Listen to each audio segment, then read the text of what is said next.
Hey, what is up, ladies and gentlemen? It is your boy Johnny, and we're going live with the Stanley Parable Ultra Deluxe.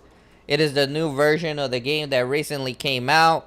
I really have no clue what this game is about, so we're gonna find out what it really is about. I heard it's really interesting, though. Let's begin the game. Ever the end is never. Click to skip. This is the story of a man named Stanley. Stanley worked for a company in a big building where he was employee number 427. Employee number 427's job was simple. He sat at his desk in room 427 and he pushed buttons on a keyboard. Orders came to him through a monitor on his desk, telling him what buttons to push, how long to push them, and in what order. This is what employee 427 did every day of every month of every year. And although others might have considered it soul-rending, Stanley relished every moment that the orders came in, as though he had been made exactly for this job. And Stanley was happy. And then one day, something very peculiar happened. Something that would forever change Stanley. Something he would never quite forget. He had been at his desk for nearly an hour when he realized that not one single order had arrived on the monitor for him to follow. No one had showed up to give him instructions, call a meeting, or even say hi. Never in all his years at the company had this happened, this complete isolation. Something was very clearly wrong. Shocked, frozen solid, Stanley found himself unable to move for the longest time. But as he came to his wits and regained his senses, he got up from his desk and stepped out of his office. Alright, so the gameplay already started. I don't know. This game was very popular back in the day. I think it's like 8 years old or 10 years old. And they made another version supposedly with better stuff and more stuff added to the game. But I have no clue what it is about. Runs really smooth, so yeah. Also, I'd like to make full disclosure. The developers from the Crow development team actually sent me a key, All of so... his co-workers were gone. What could it mean? Stanley decided to go to the meeting room. Perhaps he had simply missed a memo. No matter how hard Stanley looked, he couldn't find a trace of his co-workers. So everybody's like a number in here. All his co-workers aren't here anymore. I hate Mondays. Who doesn't hate Mondays? Feels like a Monday today, though. When Stanley came to a set of 2 open doors, he entered the door on his left. I guess I'll go on the left one.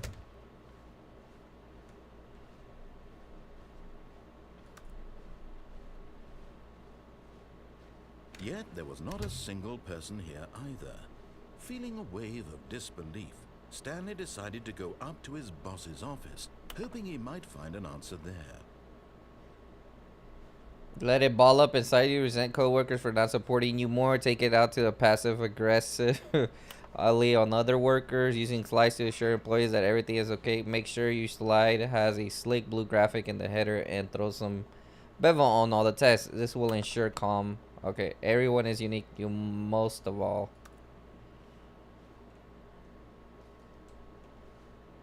So it's like in the office or what? Or the broom closet? Stanley stepped into the broom closet, but there was nothing here, so he turned around and got back on track.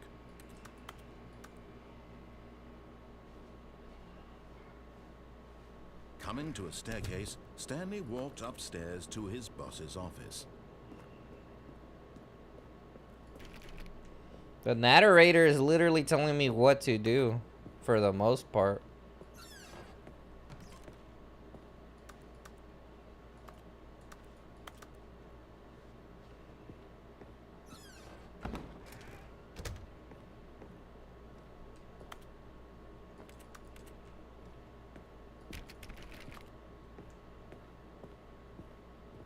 Stepping into his manager's office, Stanley was once again stunned to discover not an indication of any human life. Shocked, unraveled, Stanley wondered in disbelief who orchestrated this, what dark secret was being held from him. What he could not have known was that the keypad behind the boss's desk guarded the terrible truth that his boss had been keeping from him. And so the boss had assigned it an extra secret PIN number, 2845. But of course, Stanley couldn't, yet incredibly, by simply pushing random buttons on the keypad, Stanley happened to input the correct code by sheer luck. Amazing. He stepped into the newly opened passageway.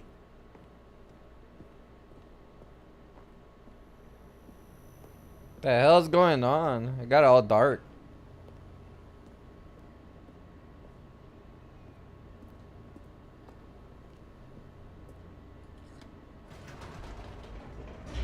Looks like an elevator upstairs.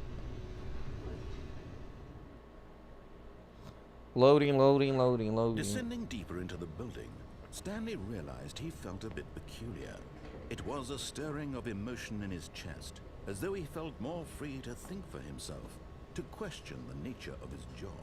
Why did he feel this now, when for years it had never occurred to him? This question would not go unanswered for long.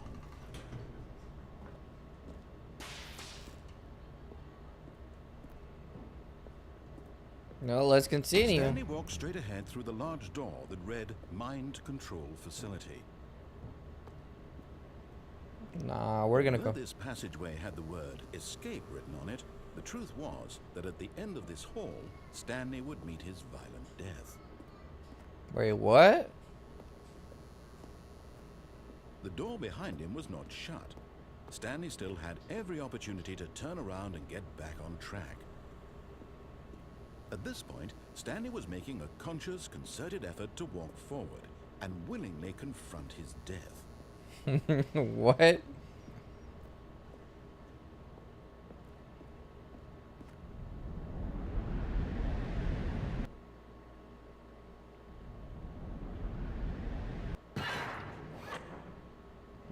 What the hell? As the machine whirred into motion and Stanley was inched closer and closer to his demise, he reflected that his life had been of no consequence whatsoever. Stanley can't see the bigger picture. He doesn't know the real story, trapped forever in his narrow vision of what this world is. Perhaps his death was of no great loss, like plucking the eyeballs from a blind man. And so he resigned and willingly accepted this violent end to his brief and shallow life. Farewell, Stanley. No.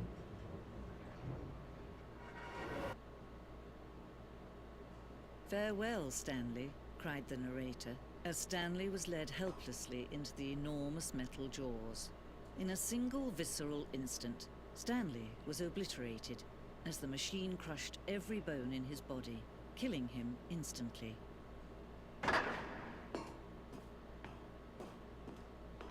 But I escaped. And yet it would be just a few minutes before Stanley would restart the game, back in his office, as alive as ever.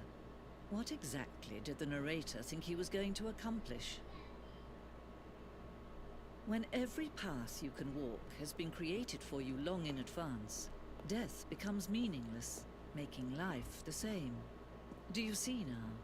Do you see that Stanley was already dead from the moment he hit start? No. I guess. What? Button sounds.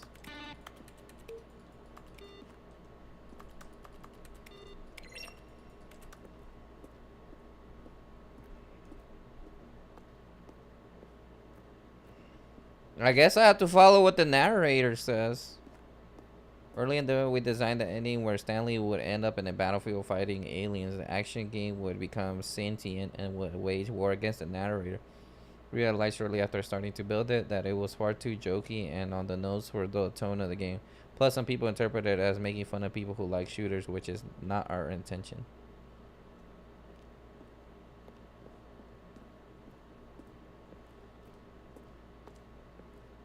The telephone here.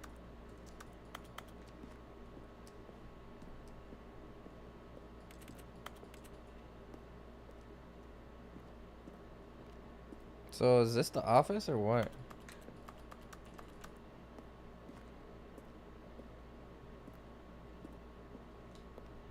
We ran 4 major teaser trailers over the course of the game's development, each meant to convey something about the spirit of the game. This is the first one, released May 2012. It features a series of broken rooms and the voice of the narrator informing viewers that he is repairing a new version of the Stanley Parable.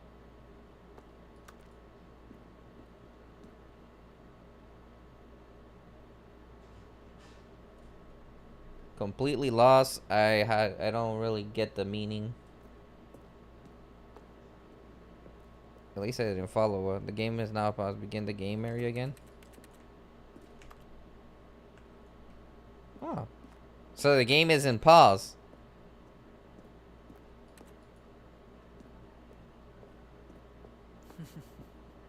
Oh, look at these two. How they wish to destroy one another. How they wish to control one another. How they both wish to be free. Can you see? Can you see how much they need one another? No, perhaps not. Sometimes these things cannot be seen. But listen to me. You can still save these two. You can stop the program before they both fail. Push escape and press quit. There's no other way to beat this game. As long as you move forward, you'll be walking someone else's path. Stop now and it'll be your only true choice. Whatever you do, choose it. Don't... I'll begin the game again. What? All of his co-workers were gone. What could it mean? Stanley decided to go to the meeting room. Perhaps he had simply missed a memo. I guess that was my demise. I could have quit the game, but I'm not quitting the game. When Stanley came to a set of 2 open doors, this was not the correct way to the meeting room, and Stanley knew it perfectly well. Perhaps he wanted to stop by the employee lounge first, just to admire it. Yes, I will. Yes, truly a room worth admiring. It had really been worth the detour after all, just to spend a few moments here in this But eager to get back to business, Stanley took the first open door on his left. Stanley was so bad at following directions, it's incredible he wasn't fired years ago.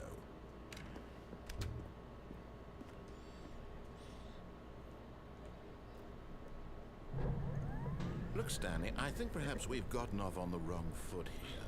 I'm not your enemy, really, I'm not. I realize that investing your trust in someone else can be difficult, but the fact is that the story has been about nothing but you all this time. There's someone you've been neglecting, Stanley. Someone you've forgotten about. Please, stop trying to make every decision by yourself. Now, I'm not asking for me, I'm asking for her. This is it, Stanley. Your chance to redeem yourself. To put your work aside. To let her back into your life. What? She's been waiting. That's her, Stanley. You need to be the one to do this. To reach out to her. If you can truly place your faith in another, then pick up the phone. Hey, DCS Maha and Ice God, welcome to the stream. Alright, let's pick up the phone and see what this is all about. The hell, I'm trying to pick up the phone.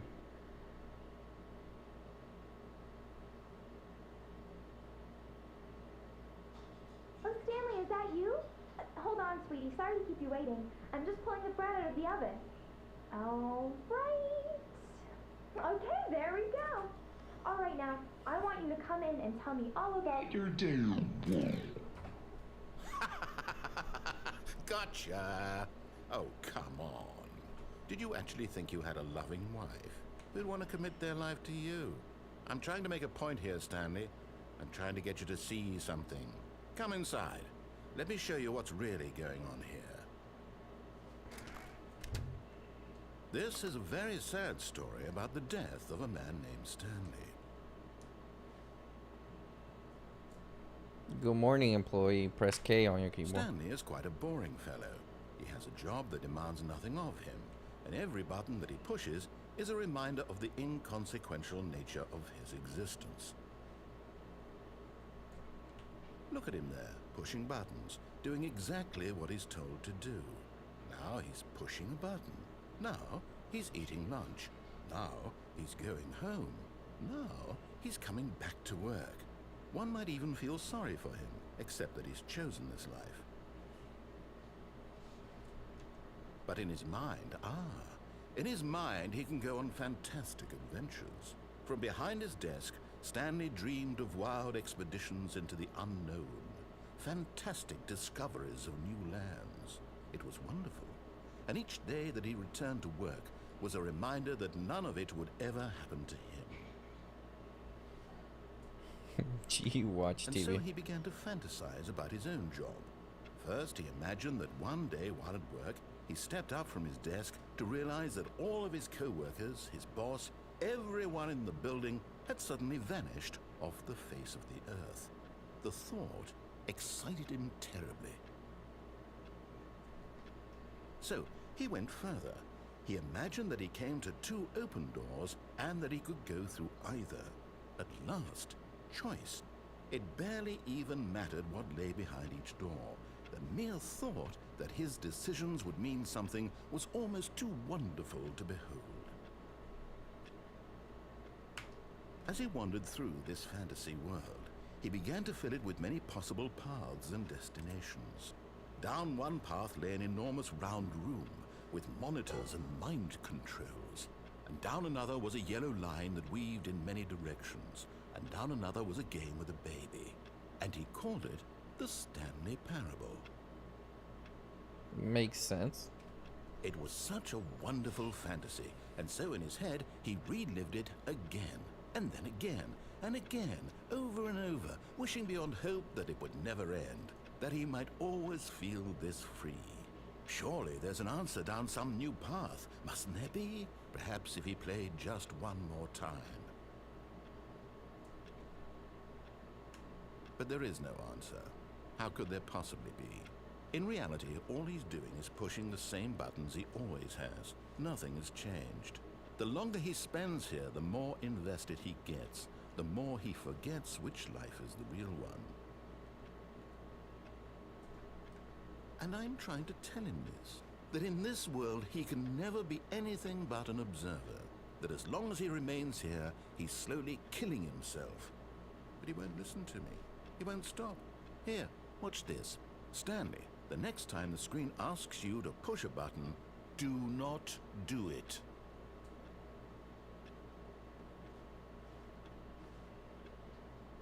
But what am I gonna do if I don't push the button? Okay, this is kind of boring. I'm just sitting in this desk or office. Do I press the button?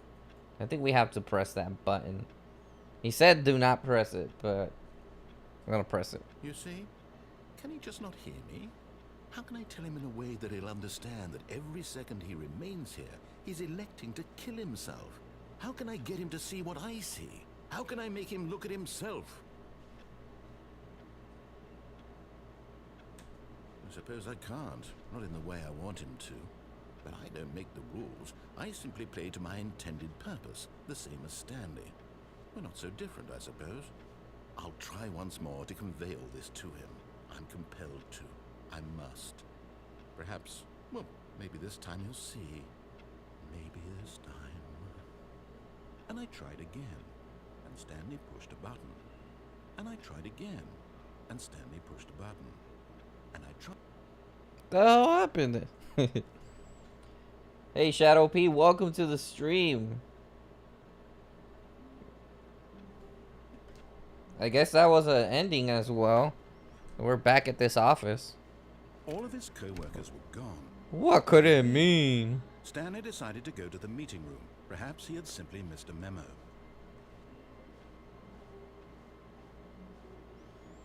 So it's just repeating us. I guess we're gonna follow his instruction. Stanley came to a set of 2 open doors. He entered the door on his left.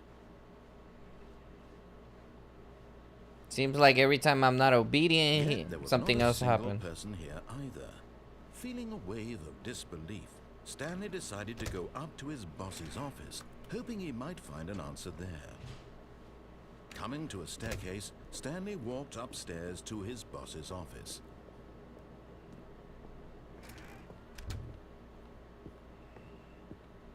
Stepping into his manager's office, Stanley was once again stunned to discover not an indication of any human life. What could it mean? Stanley wondered aloud to nobody. Stanley was in such a rush to get through the story as quickly as possible, he didn't even have a single minute to just let the narrator talk. That kind of anxiety isn't healthy, so he relaxed for a few moments with some calming New Age music. What the hell?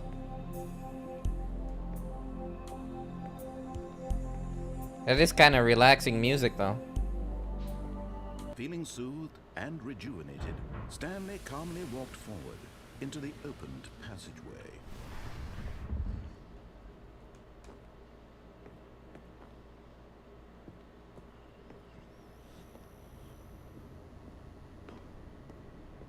Surprised I memorized the code.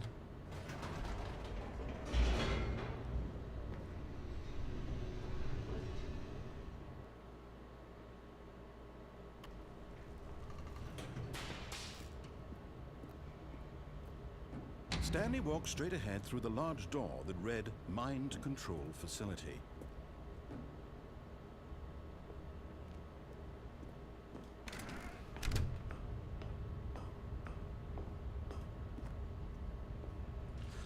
The lights rose on an enormous room packed with television screens. What horrible secret did this place hold? Stanley thought to himself. Did he have the strength to find out?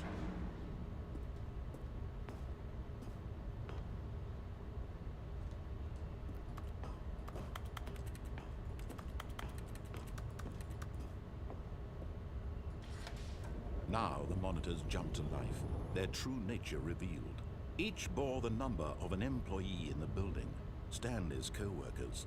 The lives of so many individuals reduced to images on a screen, and Stanley, one of them, eternally monitored in this place where freedom meant nothing. Looks like something out of Interstellar or The Matrix.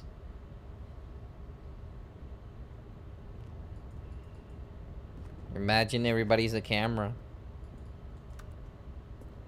Pretty woke game. What do we do now? Okay, I'm tired of seeing that.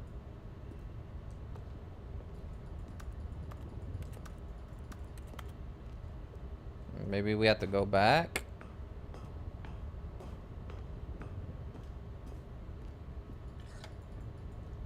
This mind control facility, it was too horrible to believe. It couldn't be true. Had Stanley really been under someone's control all this time? Was this the only reason he was happy with his boring job? That his emotions had been manipulated to accept it blindly? Yes. No. He refused to believe it. He couldn't accept it. His own life in someone else's control? Never. It was unthinkable. Wasn't it? Was it even possible? Had he truly spent his entire life utterly blind to the world? But here was the proof. The heart of the operation. Controls labeled with emotions. Happy, or sad, or content. Walking, eating, working. All of it monitored and commanded from this very place. And as the cold reality of his past began to sink in, Stanley decided that this machinery would never again exert its terrible power over another human life. For he would dismantle the controls once and for all.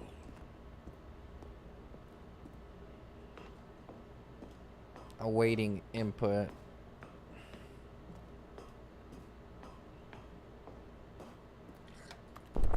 Oh, Stanley, you didn't just activate the controls, did you? After they kept you enslaved all these years, you go and you try to take control of the machine for yourself. Is that what you wanted? Control? Oh, Stanley, I applaud your effort, I really do. But you need to understand, there's only so much that machine can do. You were supposed to let it go, turn the controls off, and leave. If you want to throw my story off track, you're going to have to do much better than that. I'm afraid you don't have nearly the power you think you do. For example, and I believe you'll find this pertinent, Stanley suddenly realized he had just initiated the network's emergency detonation system. In the event that this machine is activated without proper DNA identification, nuclear detonators are set to explode, eliminating the entire complex. How long until detonation then? Let's say, 2 minutes. Ah, now this is making things a little more fun, isn't it, Stanley? It's your time to shine. You are the star. It's your story now. Shape it to your heart's desires. Oh, this is much better than what I had in mind. What a shame we have so little time left to enjoy it. Mere moments until the bomb goes off. But what precious moments each one of them is. More time to talk about you, about me, where we're going, what all this means. I barely know where to start. What's that? You'd like to know where your co-workers are? A moment of solace before you're obliterated? All right, I'm in a good mood. You're gonna die anyway. I'll tell you exactly what happened to them. I erased them. I turned off the machine. I set you free. Of course, that was merely in this instance of the story. Sometimes when I tell it, I simply let you sit there in your office forever, pushing buttons endlessly and then dying alone. Other times, I let the office sink into the ground, swallowing everyone inside, or I let it burn to a crisp. I have to say this, though, this version of events has been rather amusing. Watching you try to make sense of everything and take back the control wrested away from you, it's quite rich. I almost hate to see it go. But I'm sure whatever I come up with on the next go-around will be even better. My goodness, only 34 seconds left. But I'm enjoying this so much. You know what? To hell with it. I'm going to put some extra time on the clock, why not? These are precious additional seconds, Stanley. Time doesn't grow on trees. The hell am I supposed to What's the do? matter, Stanley?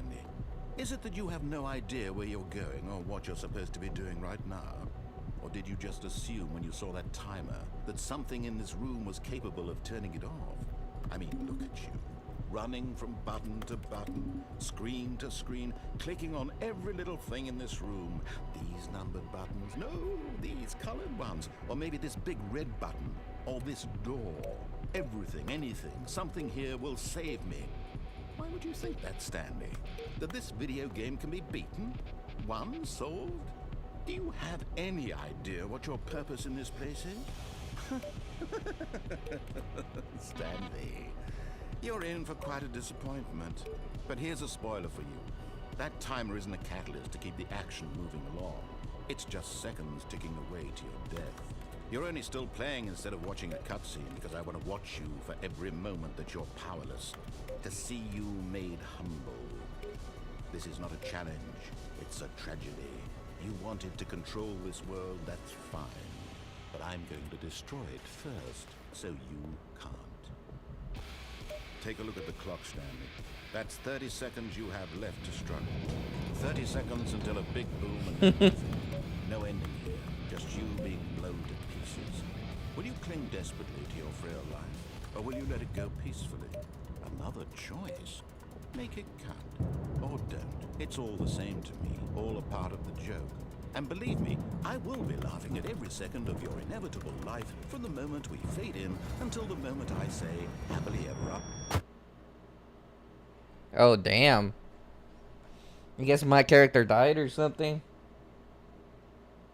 The end is never the end. And there we go again. All of his co-workers were gone. What could it mean? Stanley decided to go to the meeting room. Perhaps he had simply missed a memo.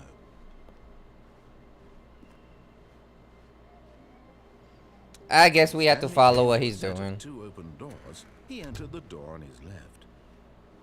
He gives you a lot of options, though. Yet there was not a single person here either.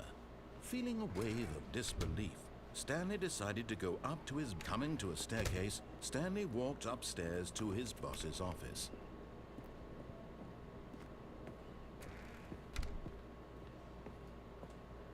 Okay, I think we all know the drill by now. Blah, blah, blah. Dark secrets, the keypad. Stanley pushes some buttons. Oh, hey, look, it's a new passageway. Quelle surprise.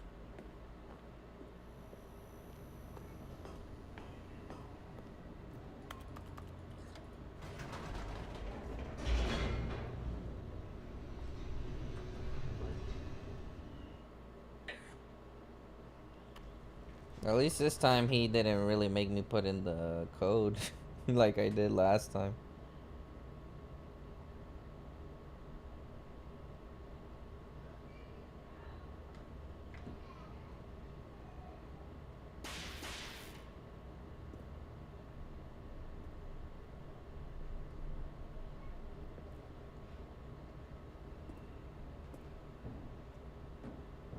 Stanley walked straight ahead through the large door that read Mind Control Facility.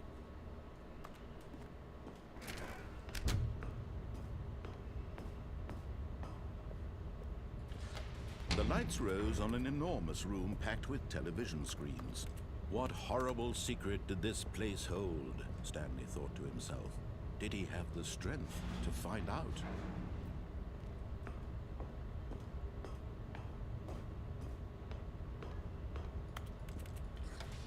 Now the monitors jumped to life, their true nature revealed. Each bore the number of an employee in the building, Stanley's co-workers.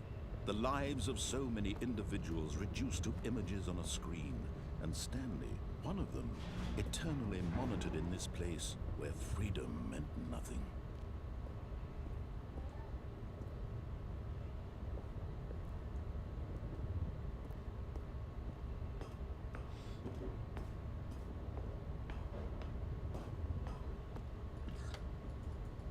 This mind control facility, it was too horrible to believe. It couldn't be true. Had Stanley really been under someone's control all this time? Was this the only reason he was happy with his boring job? That his emotions had been manipulated to accept it blindly?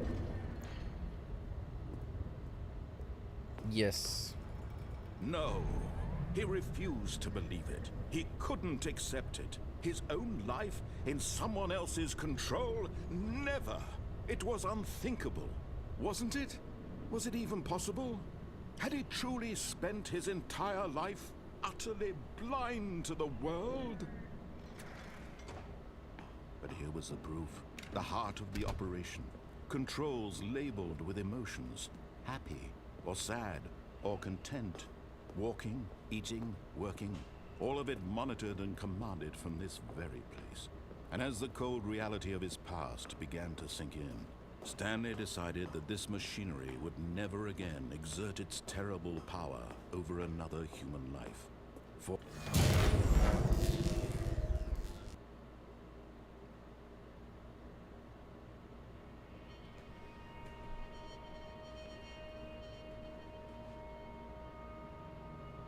blackness and a rising chill of uncertainty. Was it over?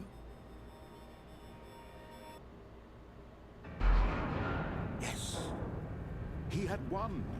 He had defeated the machine, unshackled himself from someone else's command. Freedom was mere moments away. And yet, even as the immense door slowly opened, Stanley reflected on how many puzzles still lay unsolved. Where had his co-workers gone? How had he been freed from the machine's grasp? What other mysteries did this strange building hold? But as sunlight streamed into the chamber, he realized none of this mattered to him, for it was not knowledge or even power that he had been seeking, but happiness. Perhaps his goal had not been to understand, but to let go. No longer would anyone tell him where to go, what to do, or how to feel. Whatever life he lives, it will be his. And that was all he needed to know. It was perhaps the only thing worth knowing. Stanley stepped through the open door. I mean, I guess you could say this is a happy ending. Stanley felt the cool breeze upon his skin, the feeling of liberation, the immense possibility of the new path before him. This was exactly the way, right now, that things were meant to happen.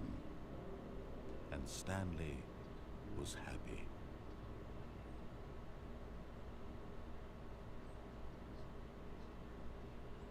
Was he? Was he really happy?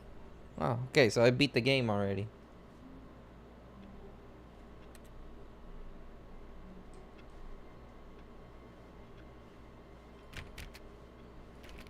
All of his co-workers were gone. What could it mean? Stanley decided to go to the meeting room. Perhaps he had simply missed a memo.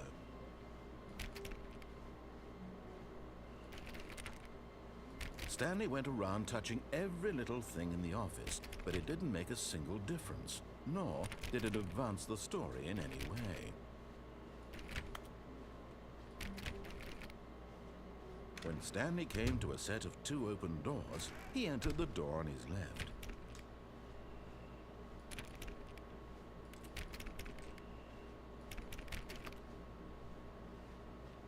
Yet there was not a single person here either. Feeling a wave of disbelief, Stanley Oh no, not again. I won't be part of this. I'm not going to encourage you. I'm not going to say anything at all. I'm just going to be patient and wait for you to finish whatever it is you enjoy doing so much in this room. Please take your time.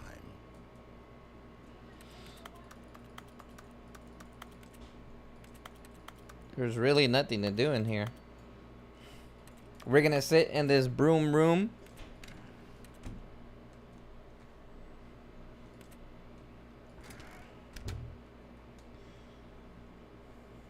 So yeah, how many people have played this game? This is the first time I'm playing it. It's pretty interesting. I don't think we found out what happened to the other employees. Because I mean, you beat the game if you follow his command, but other than that, I don't know. Now we're in the broom room.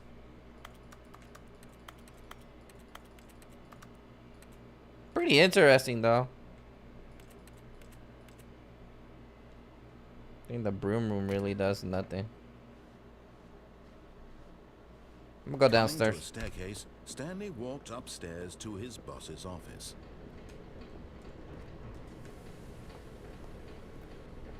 But Stanley just couldn't do it.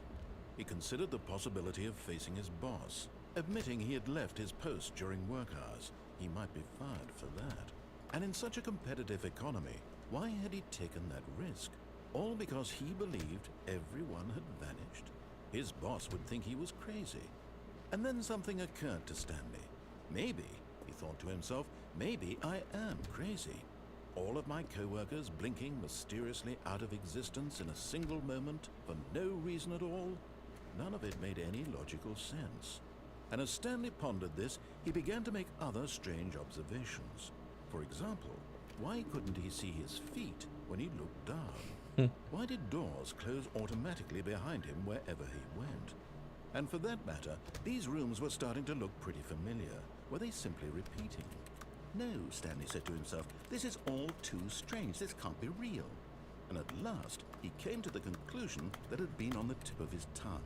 He just hadn't found the words for it. I'm dreaming, he yelled. This is all a dream. Oh, what a relief Stanley felt to have finally found an answer, an explanation. His co-workers weren't actually gone. He wasn't going to lose his job. He wasn't crazy after all. And he thought to himself, I suppose I'll wake up soon. I'll have to go back to my boring real-life job pushing buttons. I may as well enjoy this while I'm still lucid. So, he imagined himself flying and began to gently float above the ground. Then he imagined himself soaring through space on a magical starfield, and it too appeared. It was so much fun, and Stanley marveled that he had still not woken up. How was he remaining so lucid? And then perhaps the strangest question of them all entered Stanley's head. One he was amazed he hadn't asked himself sooner. Why is there a voice in my head dictating everything that I'm doing and thinking? Now the voice was describing itself being considered by Stanley, who found it particularly strange.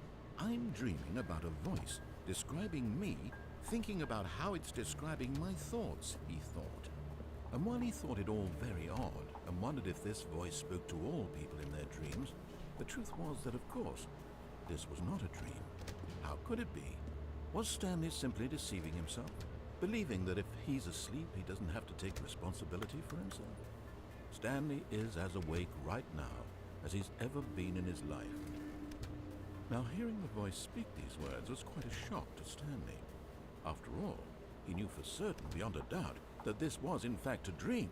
Did the voice not see him float and make the magical stars just a moment ago? How else would the voice explain all that? This voice was a part of himself too. Surely, if he could just... He would prove it. He would prove that he was in control, that this was a dream. So he closed his eyes gently, and he invited himself to wake up. He felt the cool weight of the blanket on his skin, the press of the mattress on his back, the fresh air of a world outside this one. Let me wake up, he thought to himself. I'm through with this dream. I wish it to be over. Let me go back to my job. Let me continue pushing the buttons. Please, it's all I want. I want my apartment, and my wife, and my job. All I want is my life exactly the way it's always been. My life is normal. I am normal. Everything will be fine. I am okay. Okay. What? Stanley began screaming. Please, someone, wake me up. My name is Stanley. I have a boss. I have an office. I am real. Please, just someone tell me I am real. I must be real. I must be. Can anyone hear my voice? Who am I? Who am I? And everything went black.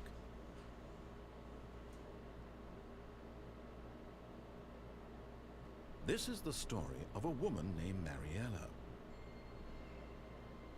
Mariella woke up on a day like any other.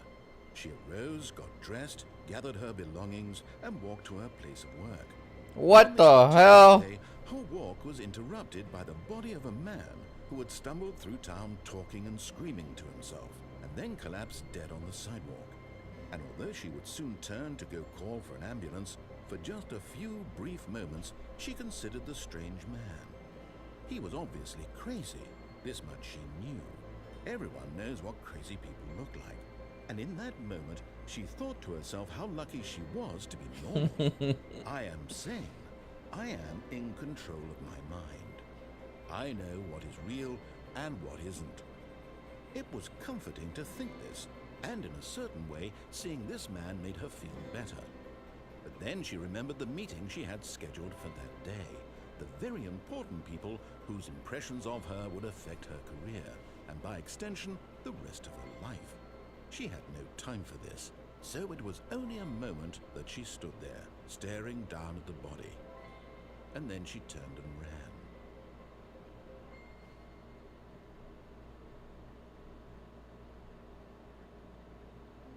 Oh my God, again?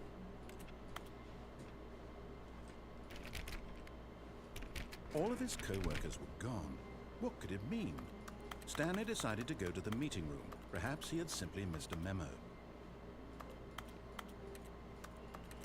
I'm tired of doing what he tells me, man.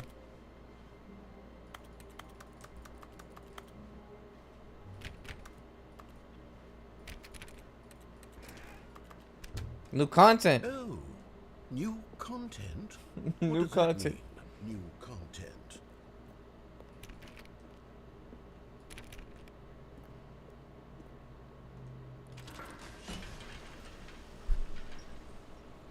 This must be the new content they added.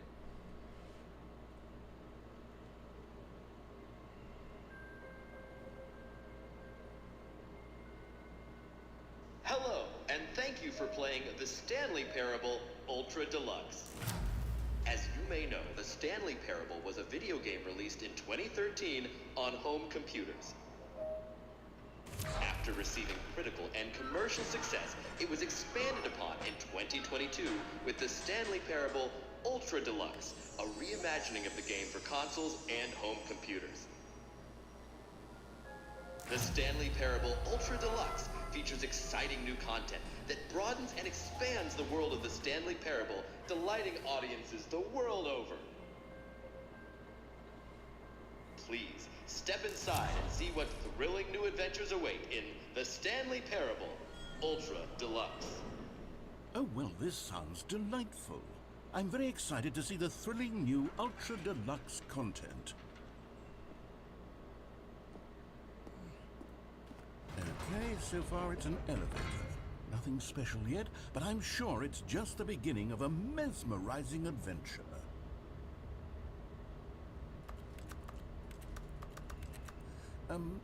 Is it broken? What's going on here? Should we be moving somewhere or... Oh, there we go. All right, finally, at long last, it's on to the new content. I've never been more ready. Let's do it.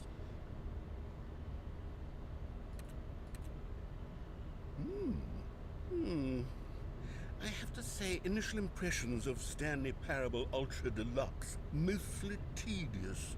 It's as if Oh, okay. Let's see the content. Give me the content, Stanley. Give me the content. All right, let's see. It's the jump circle.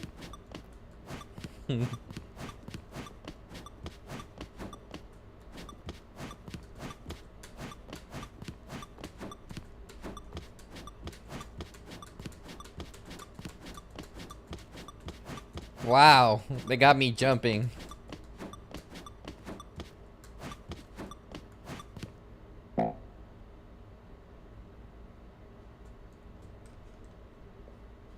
I guess that's new content? Is that it? Surely that's not all the new content. There has to be something else, right? Goodness, another elevator. Stanley, I have to say, initial impressions of this game are not positive. It's just elevators and jumping. Is this what passes for exciting new content? If this is new content, then I could just read you the whole dictionary. There's 20 hours of new content right there. Hell, I could count to 30 trillion. You could put that on the box. The Stanley Parable Ultra Deluxe, now with over 1,000 hours of new content. And oh, wait. There's more. Very good. Yes. I knew there had to be something else. Let's see it. I'm ready for whatever it is. Thank you for enjoying the new content. That's it? Oh, you've got to be kidding me. You see, Stanley? This is what happens when greedy video game developers with no respect for their fan base rush a cheap expansion to market for no reason other than to make an easy dollar. And don't get me started on the level of craftsmanship that's gone into it. In fact, I'm looking right now at the game's achievements, and it's hard to believe one of them actually says, "Test achievement, please ignore." What quality assurance department signed off on this? I'm infuriated and I'm offended, and I intend to find these people on Twitter and hold them personally accountable. It's my fault, Stanley. I built up too much anticipation around the new content, I'm afraid. It could never have lived up to such expectations. If you're still with me, why don't we just reset the game, and we'll try to get back to what the Stanley Parable is really about. No frills, no gimmicks. Just you and me having a great time together like always. What do you say, friend? Oh my gosh. Oh, looks different though.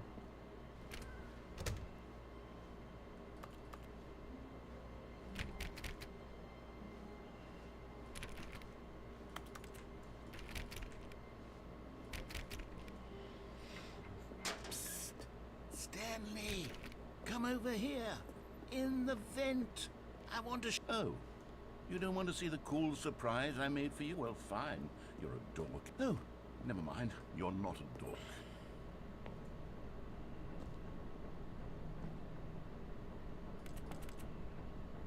Well, let's go down the vent and see what it is.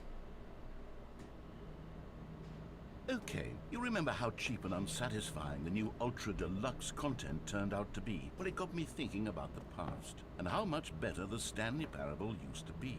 So I made something special and tucked it away here where the game's developers won't find it. Just our little secret. It looks I nice. call it the Memory Zone. It's where I've been storing all my favorite memories so I can relive the peak experiences of my life whenever I want. Experiences like the launch of the Stanley Parable on PC. You see, Stanley, doesn't the memory zone remind you of how wonderful Stanley Parable was before it was sullied with a cheap re-release? Remember back in October of 2013, when the game originally launched? Back then, video games had integrity. Back then, it all meant something. Oh, the waste. Yeah, there's really is something unique about the game. It looks really unique. Like, it's just, I don't know how to explain it. So yeah, it looks really cool, I guess.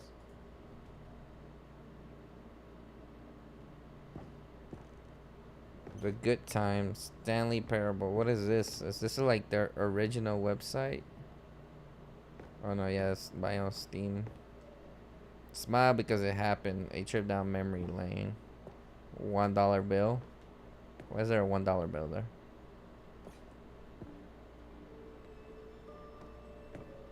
Unachievable. It's impossible to get this achievement. Go outside, don't play for 5 years.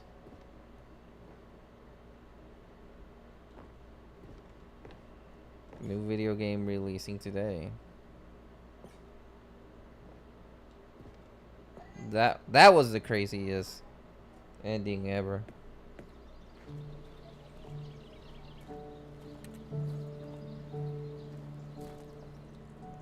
And over here is where I keep reviews of the Stanley Parable. Like this stunning triumph of games journalism, 10 out of 10 from Destructoid.com. James Stephanie Sterling writes, and I quote, "Where so many games that aspire to be more than games end up less than any form of art, Stanley Parable strives and then succeeds to be every game ever created." Did you hear that, Stanley?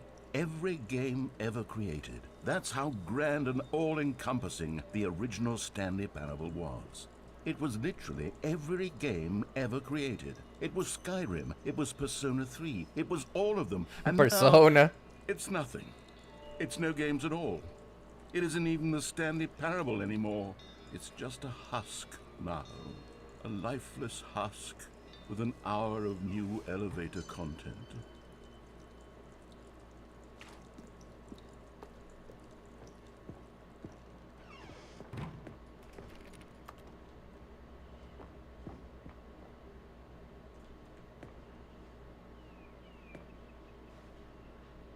Person of the Year, Stanley.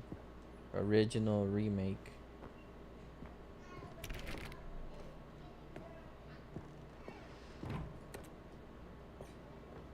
Here's another moving passage, this time from GameSpot.com. The Stanley Parable is both a richly stimulating commentary on the nature of choice in games, and one that offers some of the most enjoyable, surprising, and rewarding choices I've ever been confronted with in a game. 9 out of 10. Don't you get it, Stanley? The game was perfect. It didn't need anything else. It didn't need new content. It just needed to be left alone, to spend the rest of time collecting dust in the hallowed hall of beloved video game memories.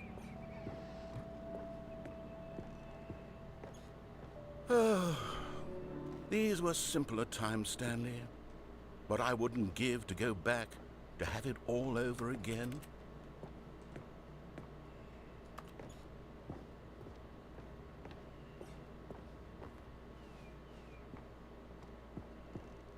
Wait, hang on. I don't recall this part of the memory zone before. What's this? What's down here? Oh no. Oh God, no. Stanley, it's a collection of reviews from Steam, the online video game distributor. I haven't looked at these in years. I can't even imagine what's been collecting down here. Surely these reviews were glowing as well, weren't they? Not recommended. I could not be bothered to play this game to full completion. The narrator is obnoxious and unfunny, with his humor and dialogue proving to be more irritating than entertaining. Unfunny! I'm not trying to be funny. I'm trying to make a serious work of art. I suppose I could write up a handful of gags to insert into the Stanley Parable, but the game is already such a densely layered web of profound philosophical insights that I can't even imagine where I'd have the room to stick them.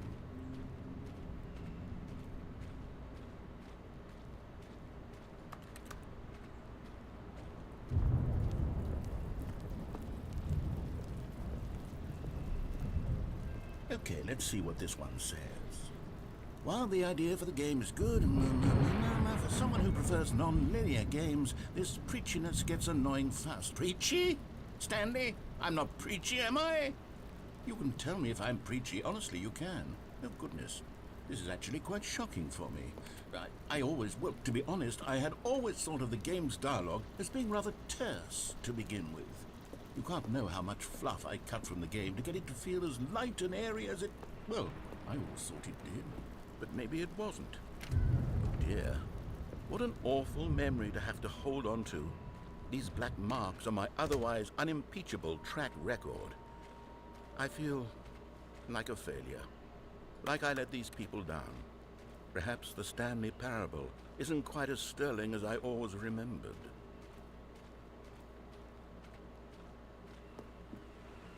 What's this one got to say?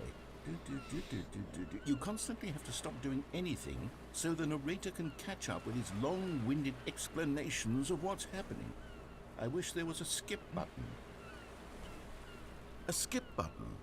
Well, yes. Yes, I think we can do that. If I'm truly too preachy, then maybe letting you skip ahead for just a moment, surely it couldn't hurt. Not if it means we can strike these negative reviews from the record. Only positive reviews of the Stanley Parable. That's my motto today, and it's always been my motto. I'd do anything for the customer, Stanley. Yes, a skip button we shall have. And here it is. Go ahead and give it a shot. I'll pop... Oh, you're back, you see. You were only frozen in time for a few minutes, but it was plenty of time for me to deliver a long, rambling monologue full of unnecessary verbal flourishes and lengthy rumination. Well, there's sport. You really did catch me rambling on a bit, didn't you? But that's the power of the button. The minute I start to go off on a thoughtless display of self-absorption... Okay, welcome back, Stanley. Now, I should say that the amount of time the button has been skipping through is becoming longer and longer. That last one was, well, I want to say maybe 30, 45 minutes? It's not unendurable by any means, but it's, well, there's really only so much I can ramble on to myself. Yeah, I don't want to hear. Stanley, please don't push the button again. It's been 12 hours. You've just been frozen there. I don't know why the skips are getting longer, but they're... Oh, Stanley, you're back. You're back. Oh, my goodness. I have someone to talk to again. Stanley, I think it's been a week. Or 2 weeks. I've been sitting here all that time. Be quiet! Oh, hello. It's you. You're here again. Welcome. I have had time to think about you and about us and about everything we've been through. I've had so much time. I stopped keeping track after a year. Have you ever... Skip him again. He talks too much. Oh, he's quiet now. Oh, much better.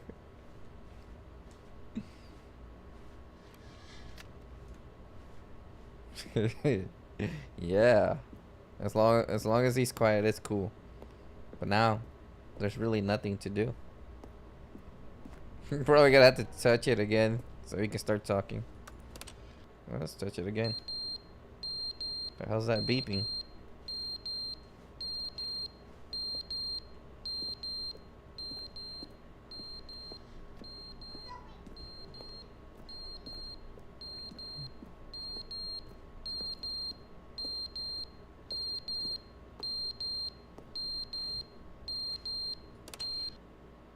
But they didn't understand the game was never meant to be funny. It was meant to have a point. It was meant to speak to the human condition. But where are the jokes? Where are the jokes? They bemoaned, they screamed, they gnashed their teeth and said, entertain us. It wasn't enough. They had to leave a pathetic little thumbs down.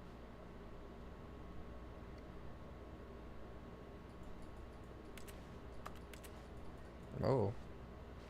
Why is the room? Oh, no. It's still the same. the end, is never the end, is never the end, is never the end, is never the end, is never What the the end, hell is is wrong never with the end, robot? Is never the end, is never the end, is never the end, is never the end, is never the end, is never the end, is never the end, is never the end, is never the end, is never the end, is never. Yeah, he's getting annoying.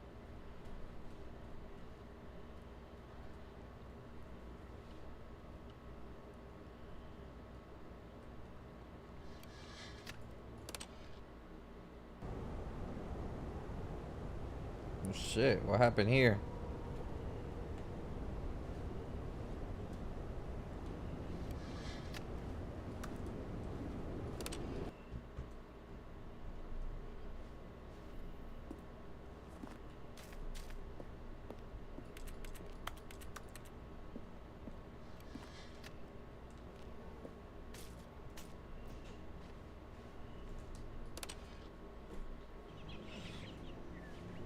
Wow. You got flowers, trees growing in here?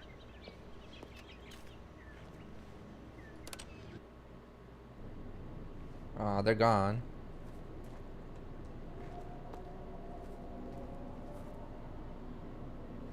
Is this just gonna keep going on forever or what?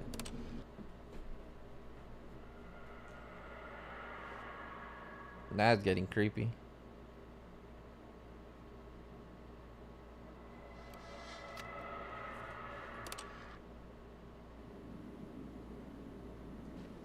Alright. Finally, an escape.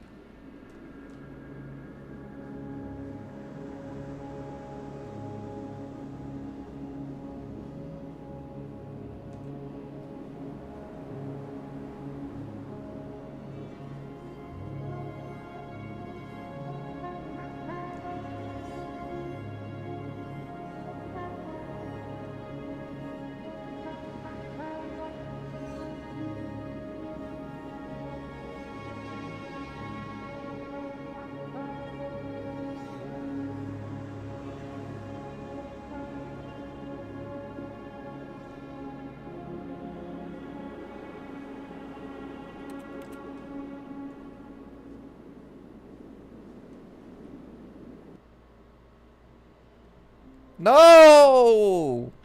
Back here again?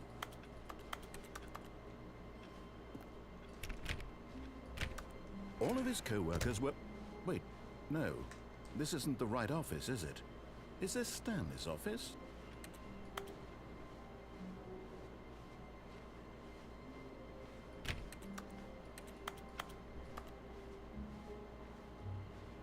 New content. My god, again? Oh, good. You noticed my sign. Yes, I have something very exciting to show you.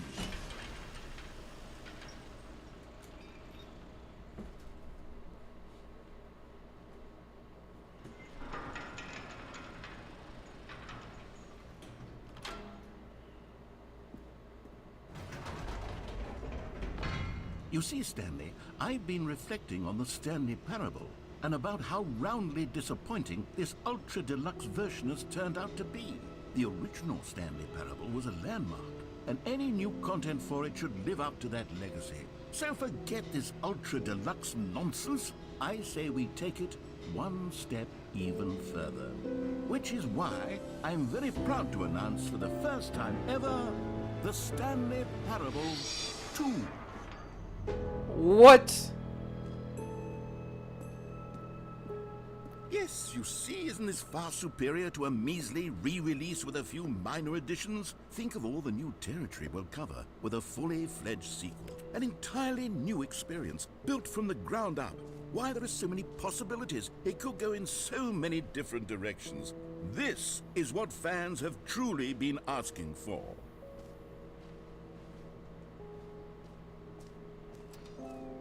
Calling it the Stanley Parable 2 is just so much catchier than Ultra Deluxe, don't you think? Ultra Deluxe? What does it even mean? But the Stanley Parable 2, now that's an artistic statement right there. It's future-oriented. It screams progress and innovation and long-term franchising potential. That's a nice logo.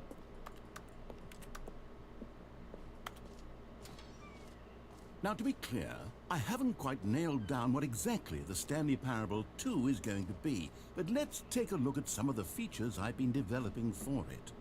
I figure that if I can loosely organize a handful of interesting concepts, that surely the game will sort of naturally spring up around them.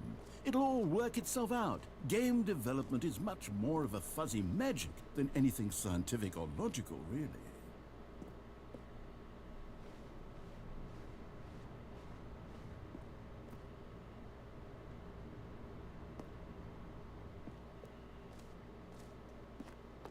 Wow.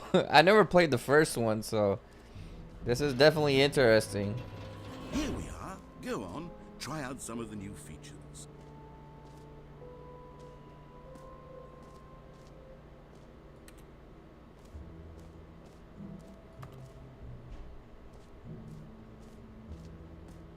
Please, no screenshots. Okay, I'll be honest, I haven't yet decided on this one. I think that in the new version, the office could use a bit of decoration, like balloons. But I'm undecided on Get Well Someday and Happy 12th Birthday. Which would you go with? You know, sometimes when you solicit another person's opinion, it makes you realize that you knew which one you actually really wanted all along. Get Well Someday it is.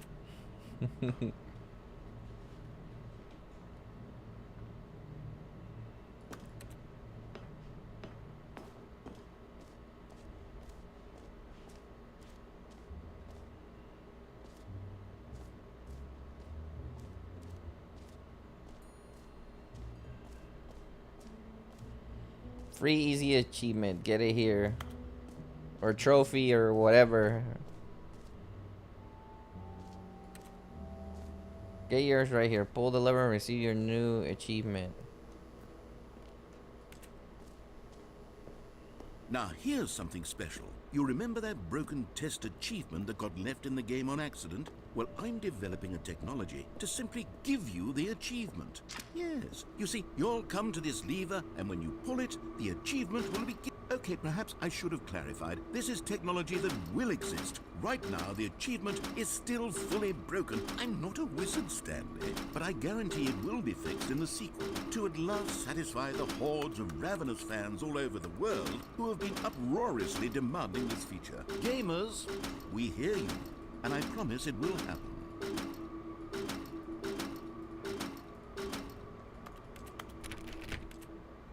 Just not.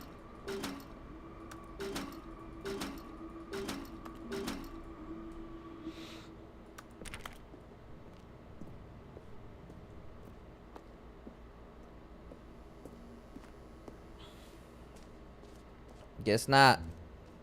What else? What other exhibits haven't we seen yet?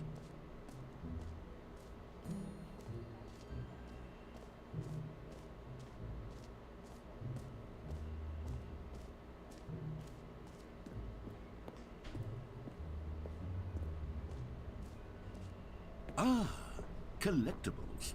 Now it's a real video game. In the Stanley Parable 2, you'll run around gathering up these miniature Stanley figurines. And what's truly innovative is that there will be no reward for collecting all of them.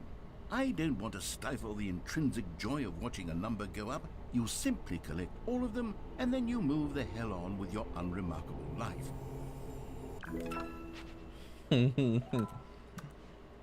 One Stanley Parable collectible. Collect them all.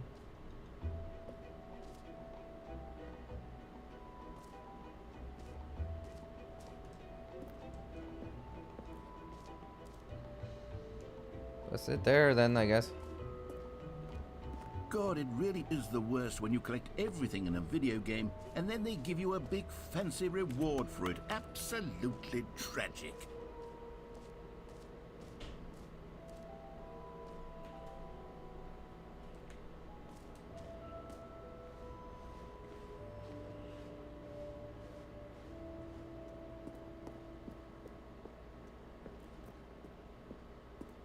Oh goodness, Stanley, this is fairly awkward. I hate to do this, but before you leave, you really should go to the bucket exhibit. You see, there's a surprise I was going to spring on you later, and it involves the bucket. And I really do hate to break the illusion, but it's important that you go see the bucket, okay? All right, I'll get out of your hair now. You know what? Let's bring the jump circle back for Stanley Parable 2 as well. It's... Oh, wait. You already spent all your jumps the first time we saw the jump circle.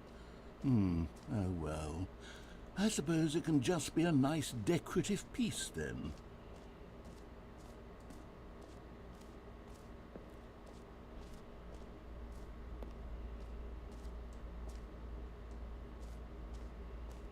Stanley, here's an idea that I'm truly fond of. It's never been done before in a video game. This is in fact a hole that you can fall down forever. That's right. Infinite falling. You can fall until the end of time if you like. A stunning leap forward for video games as a medium.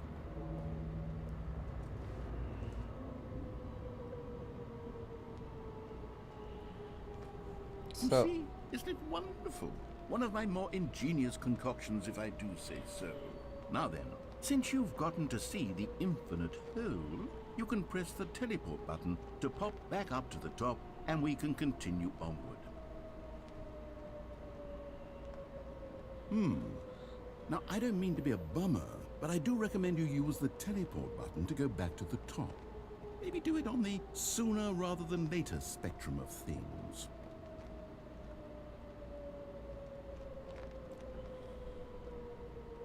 Okay, Stanley, I don't know quite how to say this tactfully, but it's possible that I slightly exaggerated the infinite nature of the hole.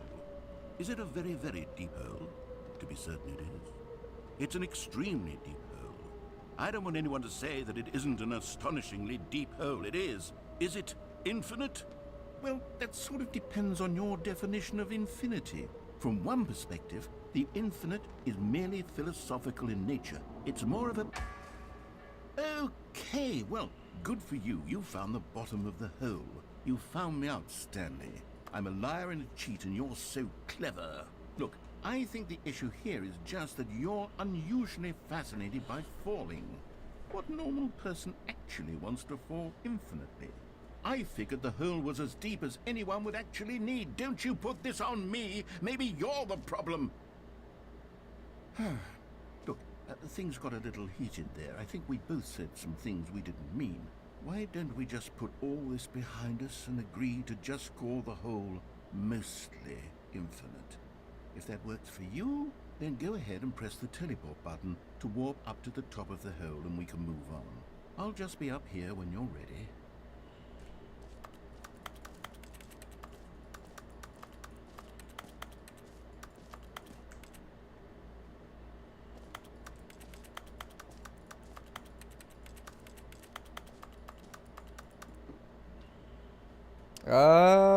I guess we're gonna have to go back. Oh.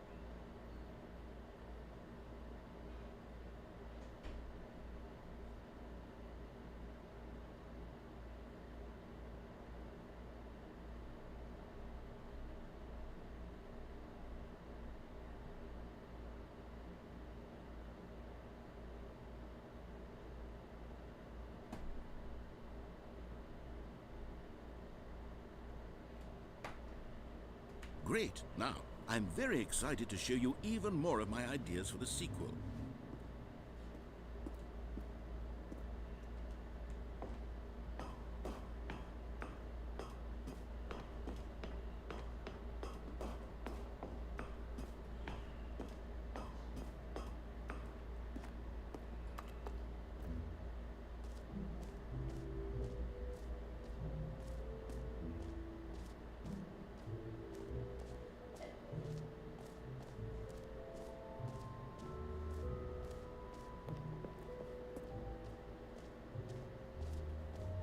I think that's new too.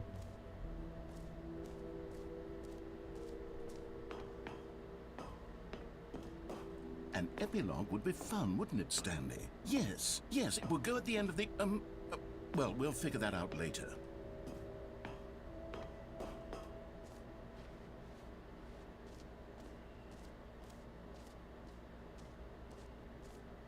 For the Stanley Parable 2, I asked myself, what do players really want? And of course, the first and most obvious answer is that they want to be individually recognized and validated as people. So with that in mind, my first addition to the game is this button which speaks the name of the person playing the game. Isn't that wonderful? Jim. Sorry, I should have clarified. Right now, the button only says the name Jim. But of course, in the final game, this button will say your name, whatever name that is. Here, let's have you roleplay as Jim to really simulate the full experience of this feature. Just play along. I promise you'll love it. Okay, here we go. Let's take a deep breath, clear your mind, forget whoever you are, and simply become a person named Jim.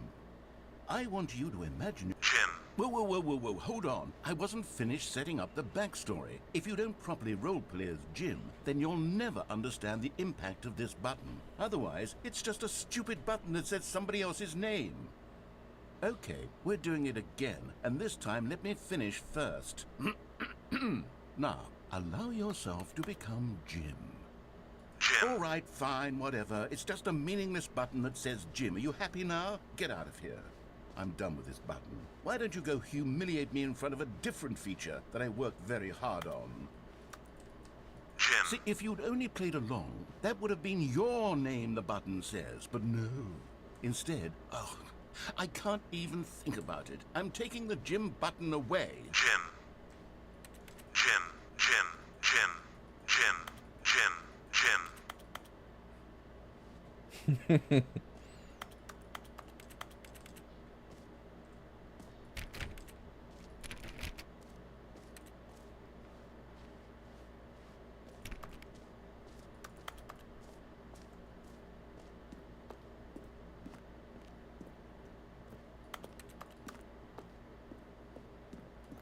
Jim. Jim is the button that we're gonna play. Maybe I'll only let people named Jim play the Stanley Parable too. They would appreciate what I've created here.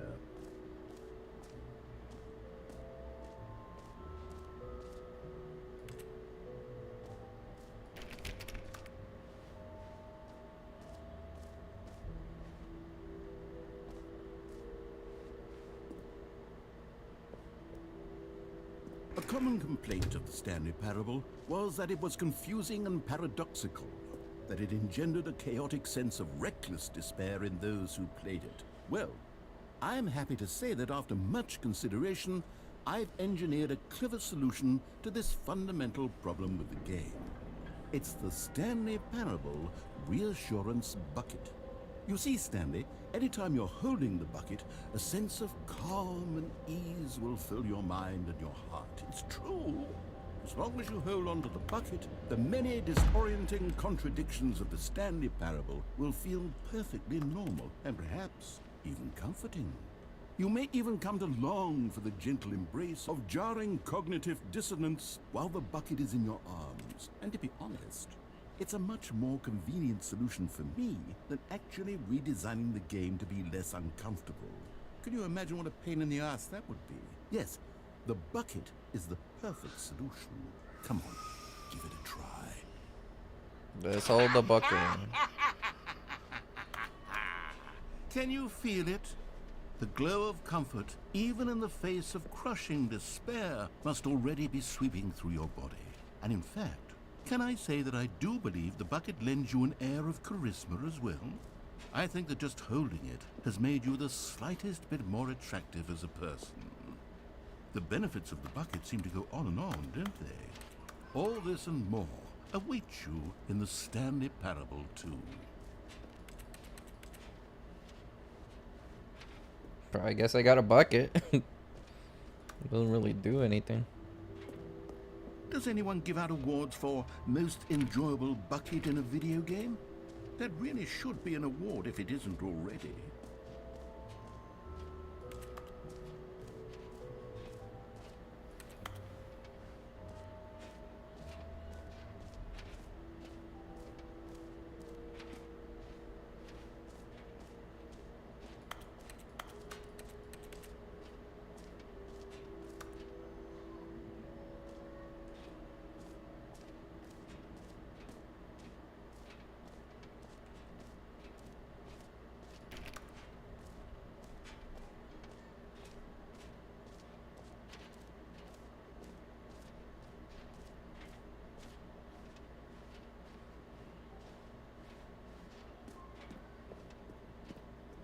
Why he give me a bucket out of nowhere?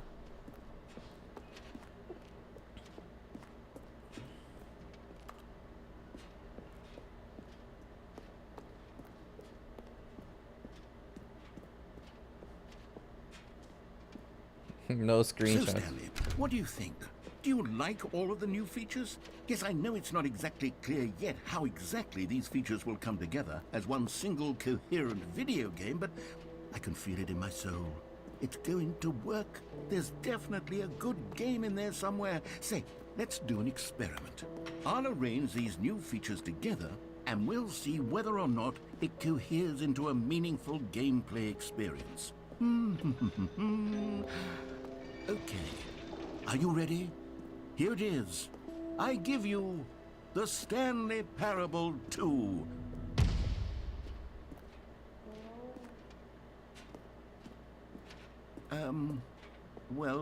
I mean, there's potential here, right? It's sort of... Okay, never mind.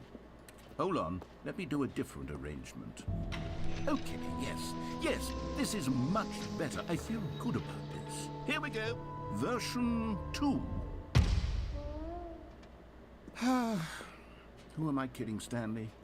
This isn't a coherent video game at all. It's a lot of gags. And I do very much enjoy creating gags, but they don't add up to anything.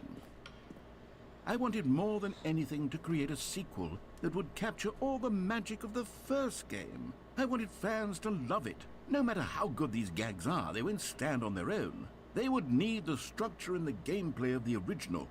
Wait, maybe that's it. I can take the original Stanley Parable and simply, well, insert a few of my new features into it. Tastefully, of course. With respect. With care for the vision and integrity of the original game. Would it possibly work? I suppose it could. But it would need a really, really tremendous title screen. A title screen that says with bold and uncompromising conviction, "This is the Stanley Parable 2. Let me see if I can whip something up. All right, perfect. Go ahead. Take a look. I quit the game. Are you serious? The Stanley Parable 2.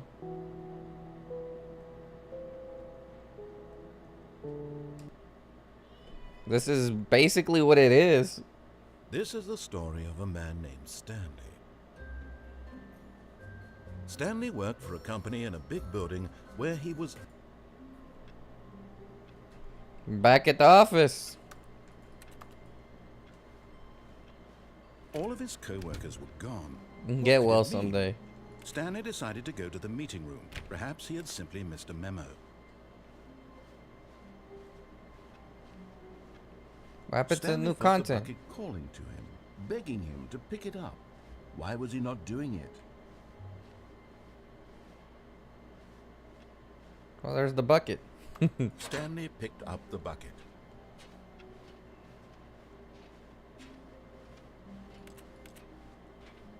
Stanley clutched the bucket tightly to his chest and entered the door on his left.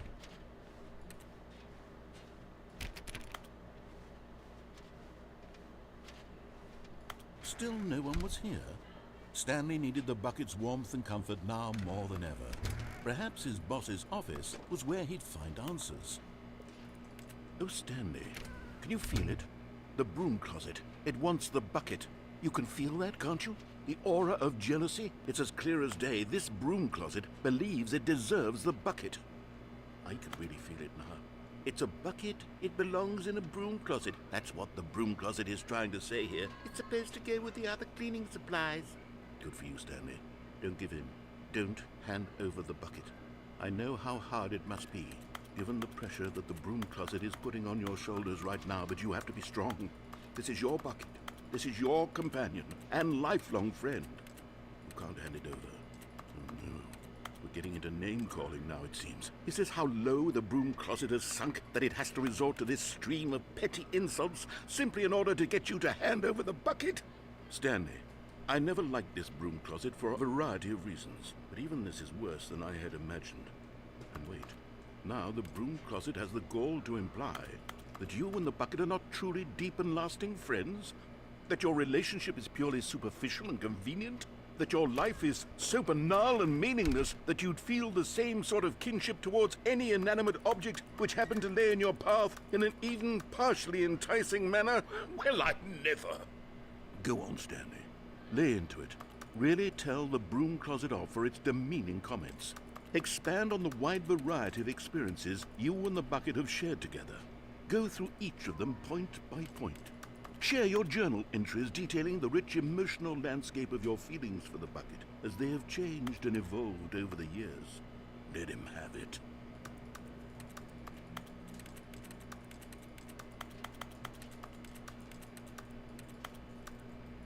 Okay, I've got you something which I think will help settle this debate once and for all.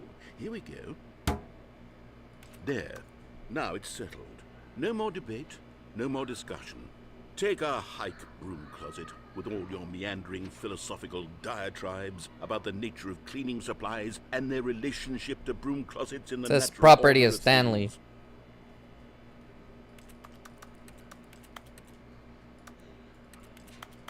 All right, I've got a second sticker back here, and I'm going to slap it on as well because I think it's appropriate. You see, I feel that it works because the sticker is also a bucket. That way, if you're ever unsure whether the thing you're holding is a bucket or not, you can look down at this sticker and say to yourself, "Oh, it's a bucket." There really is a wide variety of applications for this sticker.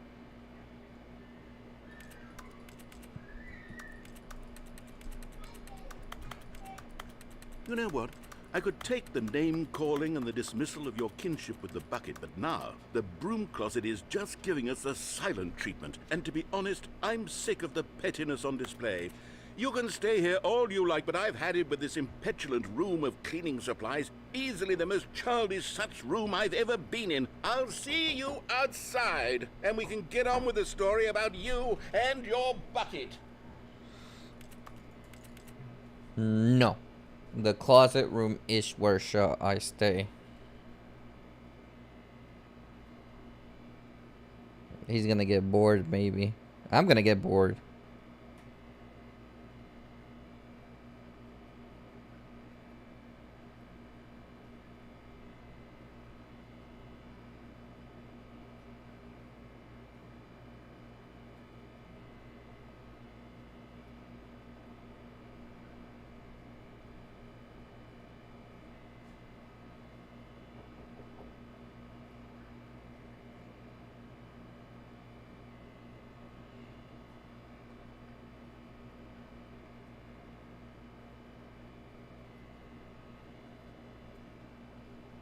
Alright, I'm about to exit the bucket room. I don't think there's really nothing to do here.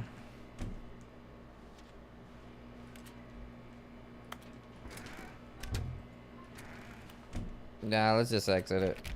There's really nothing else to do in the bucket room. Coming to a staircase, Stanley and the bucket walked upstairs to the boss's office. But Stanley just couldn't do it. He considered the possibility of facing his boss, admitting he had left his post during work hours. He might be fined for that. And in such a competitive economy, why had he taken that risk? All because he believed everyone had vanished? His boss would think he was crazy. And then, something occurred to Stanley. Maybe, he thought to himself, Ah, maybe not this I am again. crazy. He looked down at the bucket in his arms. Am I crazy? He asked the bucket. The bucket returned his gaze, but said nothing at all. That's strange, Stanley thought. Usually the bucket is a source of guidance and wisdom for me in difficult times such as these. He held the bucket close, yet felt none of its familiar reassurance and comfort. And that's when Stanley realized, this isn't my bucket. It's just a normal, everyday bucket. Someone else's bucket, perhaps. How did I end up with someone else's bucket? This is all terribly wrong. Surely no good would come from this. Who knows what sorts of bizarre hallucinations Stanley might experience without the psychologically grounding presence of his bucket. And indeed, now he noticed the rooms were repeating, which was, of course, very odd. What happened to the bucket? Now he felt himself floating off the ground. Oh, gracious, he exclaimed. Without my bucket, I've gone truly mad. Where is it? I must find it. Far off in the distance now, he heard it, calling to him. Stanley! Stanley, it's me, the bucket. Could it truly be? He rushed forward from room to room, passing by one bucket after the next. None of them were his. None of them were his special bucket. Come to me, Stanley. Find me. He had to find the bucket. He had to return to his old friend. It was the only way to truly restore his sanity. And then suddenly, he froze dead in his tracks. He knew where the voice of the bucket had been coming from. The real bucket was inside of him all along. It was incredibly painful. Stanley doubled over in agony and blacked out. What? The bucket now has a plot? This is the story of a woman named Mariella. Mariella woke up on a day like any other. She arose, got dressed, picked up her bucket of comfort and security, and walked to her place of work. But on this particular day, her walk was interrupted by the body of a man who had stumbled through town, talking and screaming to himself, and then collapsed dead on the sidewalk. Right away, she knew what the problem was. This man had no bucket. And no bucket. Of course, he'd gone mad, ranting and raving about a narrator describing all of his actions and how everything is predetermined and free will is an illusion and it's all just a video game. It could all have been prevented if only he'd taken his bucket with him. Perhaps he didn't even realize he'd forgotten his bucket at home in the first place. How cruel the world can be, Mariella thought, and she hugged her own bucket even tighter. But of course, she had no time for this. There were a myriad of confusing problems she would soon have to confront at work, for which her bucket would provide absolute guidance and total clarity on everything. Heck yes, she thought to herself, my life kicks ass.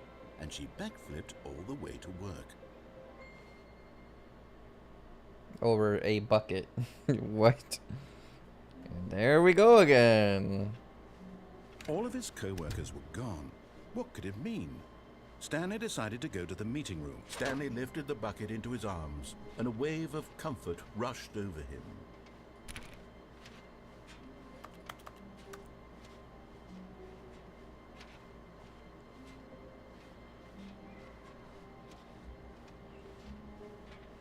Stanley clutched the bucket tightly to his chest. This was not the correct way to the meeting room, but Stanley had felt the bucket calling to him, telling him that the employee lounge was simply the place to be.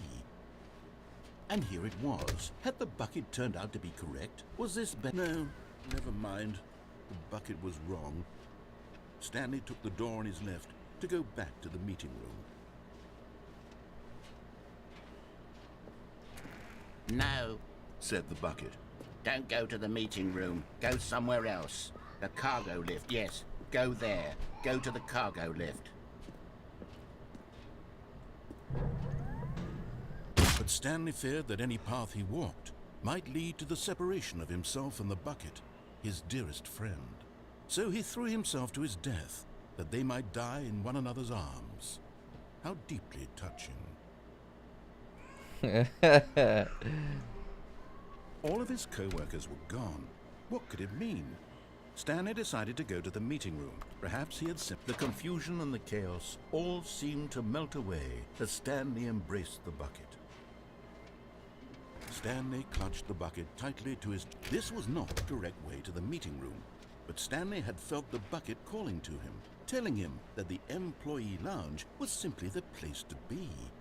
And here it was. Had the bucket turned out to be correct? No, never mind. The bucket was wrong. Stanley took the door on his left to go back to the meeting room. No. Let's go with the bucket. No, Said the bucket. don't go to the meeting room. Go somewhere else. The cargo lift, yes. Good, Said the bucket. now ride the lift all the way to the top. There's something up there I need you to do. Stanley did not question why or how this bucket was speaking to him. It should have alarmed him, of course, because buckets can't talk. But Stanley chose not to think about this obvious fact. He was firmly convinced that the bucket had spoken to him, and he unthinkingly did whatever the bucket asked.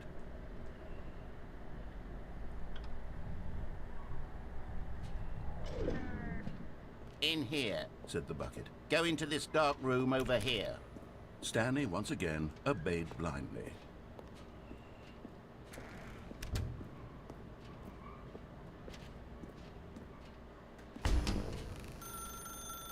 Now pick up the phone. Pick up the phone. This is the sad story of a man named Stanley and his bucket. Once upon a time, I gave Stanley a bucket because I thought he was lonely and could use a friend. And then, very distressingly, he began to believe the bucket could speak to him. Nice room. Got the little sound bar. What happened to my bucket? There we go. The Stanley Parable reassurance bucket was merely meant to provide the comforting glow of companionship. It doesn't literally talk and give you orders. Whatever Stanley is hearing the bucket say to him is just in his head.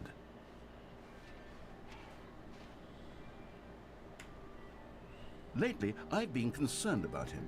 Wouldn't you be concerned as well? To see him delusional like this, obsessing over an inanimate metal object? I want to say something to him, but I don't know how I can convince him. I don't know if he'll listen to me.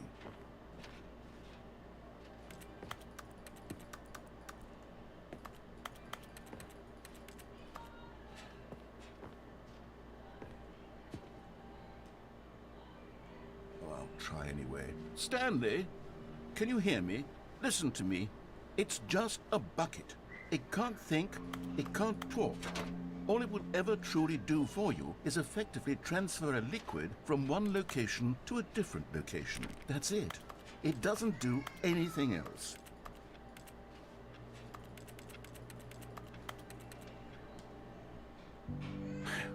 You see, he's not listening. He's still taking orders from the bucket.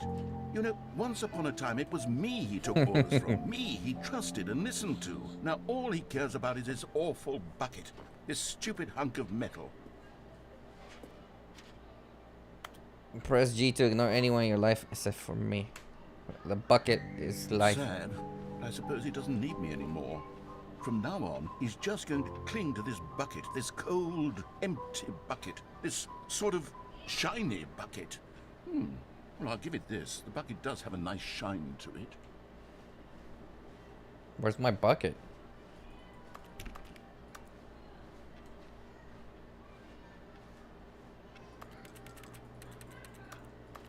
Where's the bucket?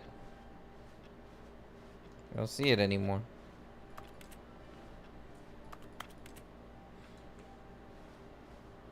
What happened to the bucket?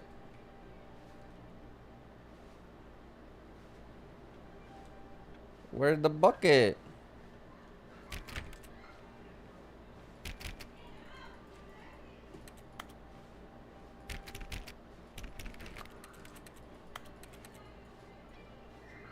Yeah, I'm so blind. You believe I'm real, don't you, Stanley? For Sage to go back.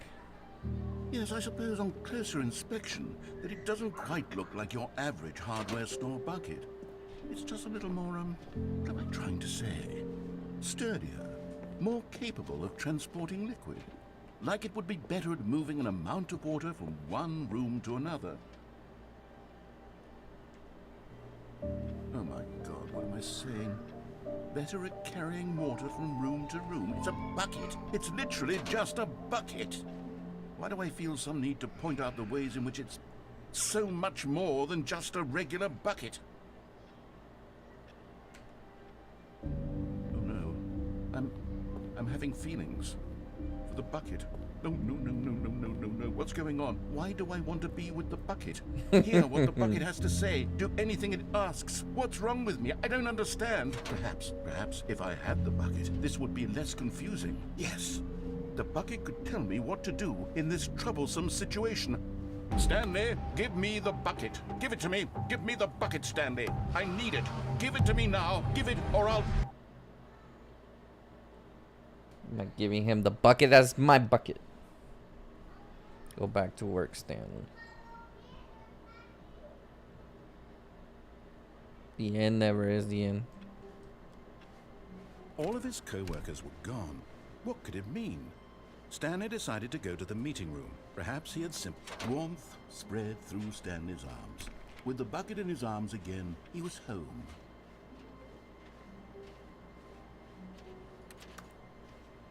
Stanley clutched the bucket tightly to his chest and entered the door on his left.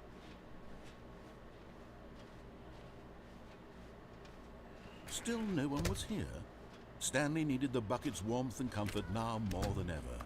Perhaps his boss's office was where he'd find Stanley. We must move on from this broom closet, simply because I have no remaining stickers. If I did, you can guarantee we'd be in here for hours. But alas, no stickers.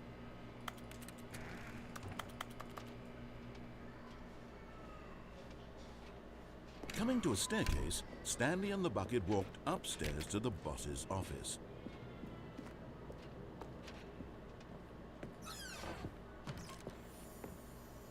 You found one of them. One of the miniature Stanley figurines. Remember, no reward for collecting all of these, only the intrinsic pleasure of a job well done. You can't buy that sort of happiness, Stanley. God knows I've tried. So, I implore you to savor each and every moment you come across one of these beautiful figurines.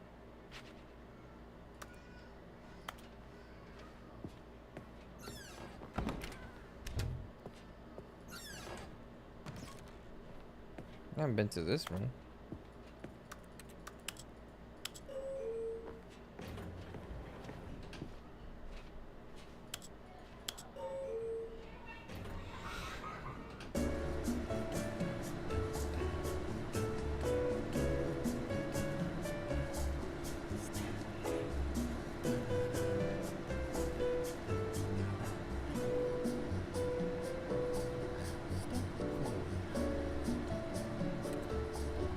It has a nice sound.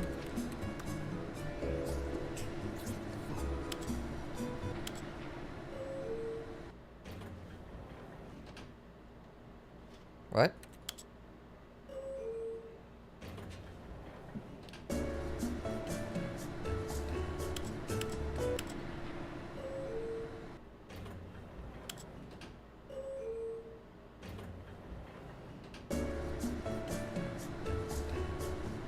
Feel like that's an endless loop.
Was this gonna end?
Ah, he's still singing.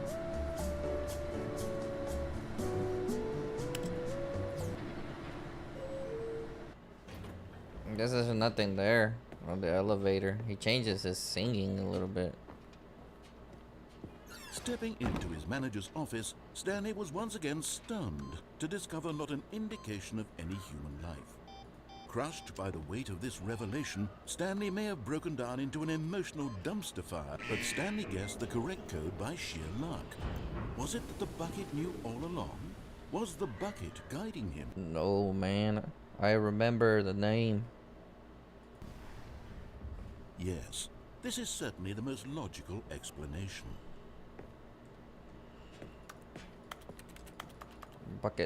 Bucket wasn't.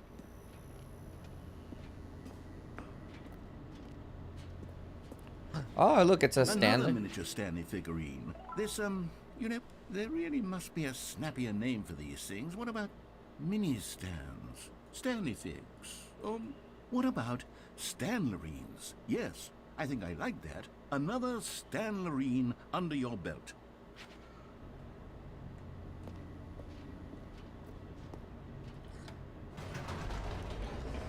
Isn't that like the third one I collected?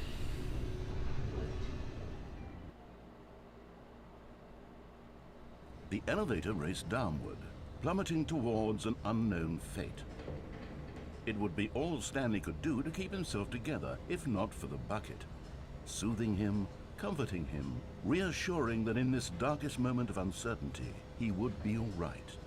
The bucket is here for you, Stanley. Everything will be fine.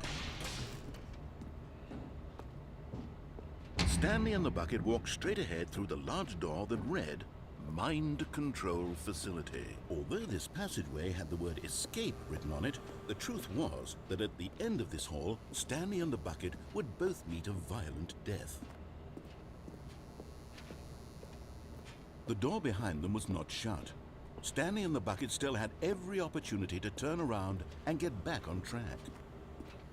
At this point, Stanley and the bucket were knowingly walking forward into a very painful death for each of them.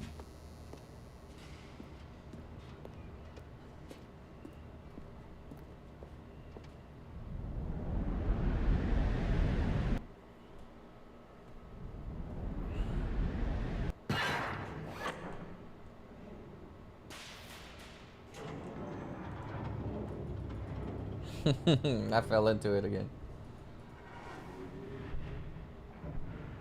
As the machine whirred into motion and Stanley and the bucket inched closer to their demise, Stanley reflected on how meaningless the bucket's warmth and comfort had turned out to be.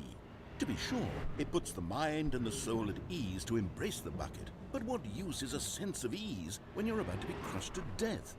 This is what Stanley thought to himself, and he sort of kicked himself for wasting so much time carrying a bucket everywhere. Farewell, Stanley.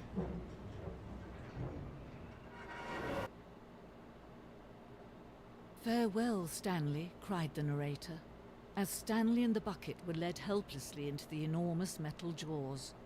In a single visceral instant, the bucket's life came to an end, as it was crushed violently to death.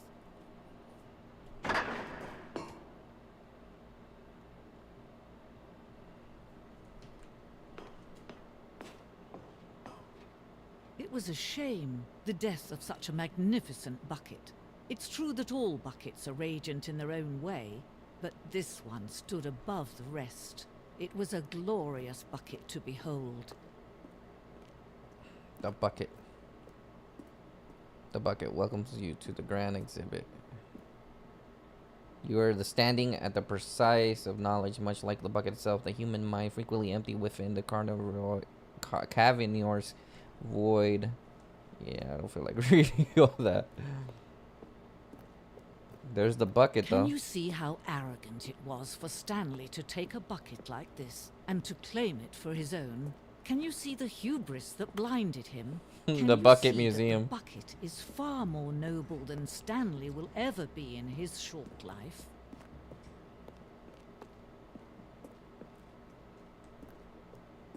The Bucket Museum. I guess it was a stress bucket. No man can own a bucket, and certainly not a bucket as dazzling to behold as this one. It is man who should kneel before the bucket.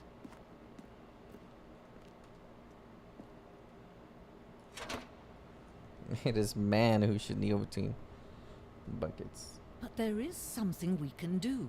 Something we can do together, you and I, that will right this terrible wrong. Let Stanley die. Let him be crushed by the machine. Don't reset the game. Don't give him another opportunity to run off with another beautiful bucket. We can save the world's buckets from their treatment as tools and implements if only we let Stanley die together. The bucket shall take its place as ruler, as leader, as commander of a new world, a new vision. My bucket.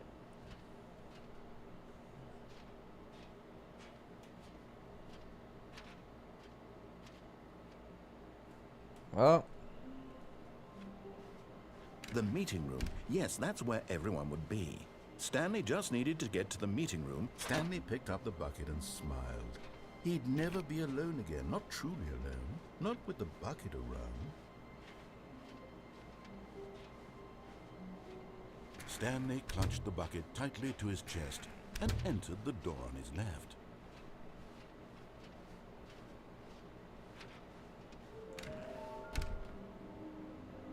how to find them.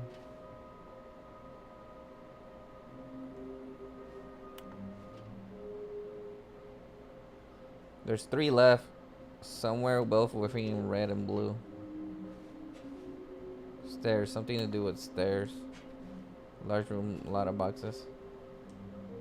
Large room with a lot of boxes. Stairs. Something to do with stairs. Somewhere within red and blue.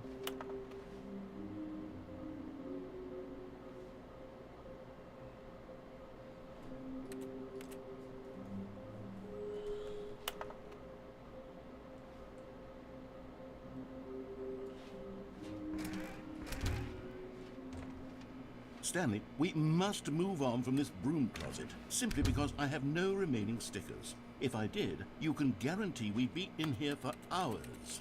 But alas, no stickers.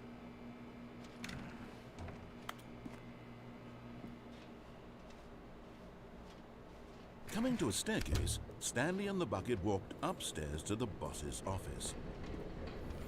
Okay, I'm going back to the name of these little Stanley figurines, and now I'm torn between Stanlerines and Figlies. What do you think, Stanley? What name better encapsulates the intrinsic sense of happiness that you get from seeing a small number in the corner of your screen go up by 1? Let me sit on it. I'm sure it will come to me.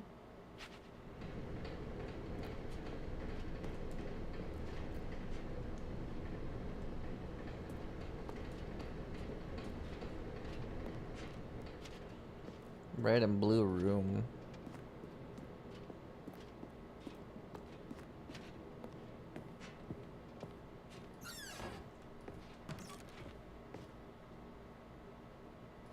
Found one of those stairs and lots of boxes.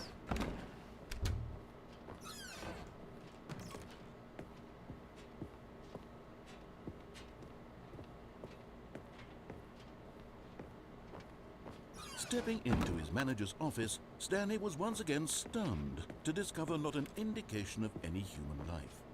Crushed by the weight of this revelation, Stanley may have broken down into an emotional dumpster fire if not for the soothing presence of the bucket.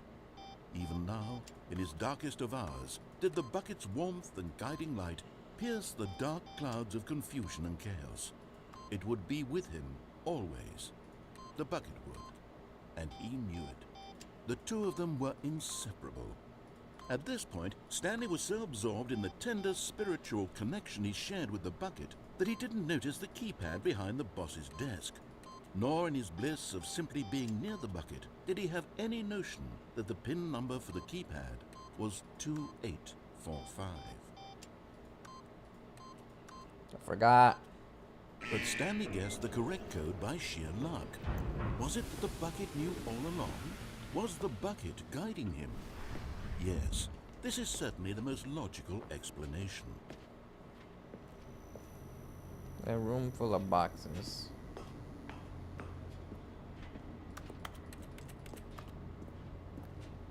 No boxes there.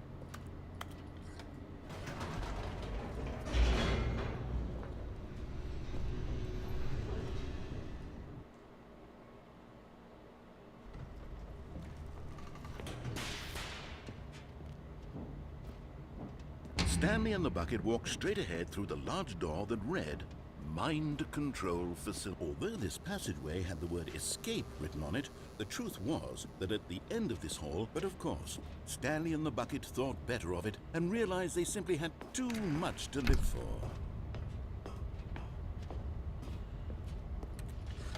The lights rose on an enormous room packed with television screens.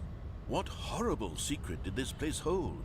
Stanley and the bucket both wondered to themselves.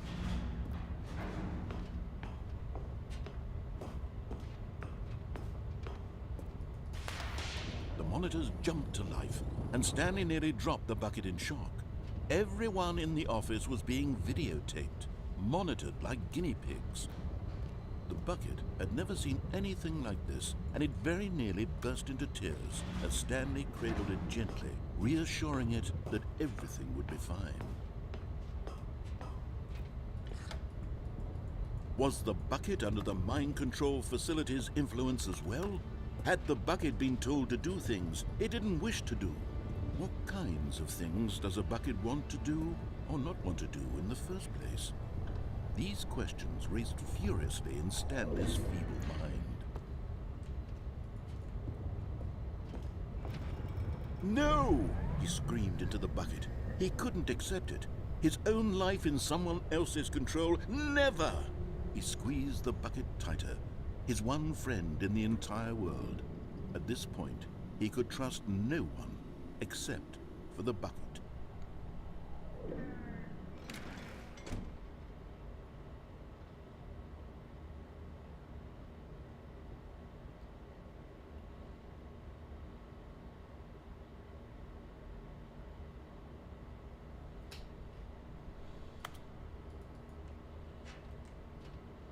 But here was the proof.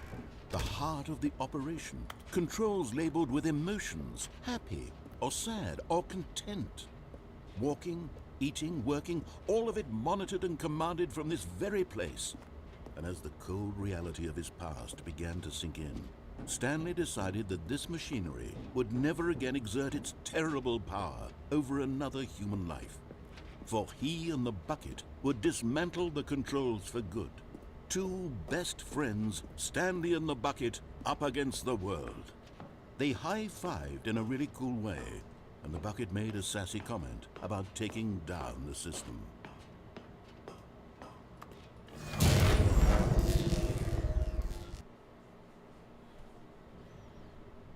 Stanley and the bucket waited in blackness. Was it over? Yes, they had done it. Stanley and the bucket had defeated their greatest and darkest enemy, freed themselves from the tyrannical grip of the evil mind control machine. Freedom was now mere moments away. Excitedly, the two of them began to discuss the kind of life they wanted to live once they stepped through this massive door. The bucket wanted to learn to roller skate. Stanley wanted to sneeze in every country on Earth. Both of them wanted to begin watching a movie, any movie, but then stop it halfway through and begin watching it in reverse from the end. True, it was a simple life they envisioned, but it was one they'd lived together, with one another to lean on, to trust, to support, and to... What? Wait. What was happening? Why had the door stopped? Was Stanley and the bucket not about to be freed? An unbearable silence filled the room, lingering in uncertainty, until finally the truth hit Stanley square in the face. This building did not want the bucket to leave. Even the facility itself recognized the incredible calming presence of the bucket, needed the soothing warmth of the bucket, would go to any lengths not to part with the bucket. No, no, no. Stanley can't leave this place. Not while he has such a precious bucket in his arms. Not while this building has anything to say about it. Stanley realized he would never again leave this very room. But at least he has the bucket. To be trapped eternally in darkness isn't really so bad, Stanley thought to himself. As long as I have my bucket with me, right? I'll be okay, won't I? Stanley gulped. Very soon now, he was about to find out.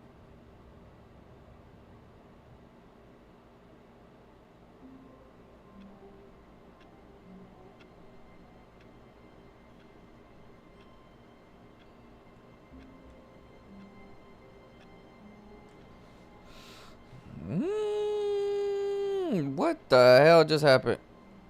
All of his co-workers were gone. What could it mean? Stanley decided to go to the meeting room. Perhaps he had simply missed a memo.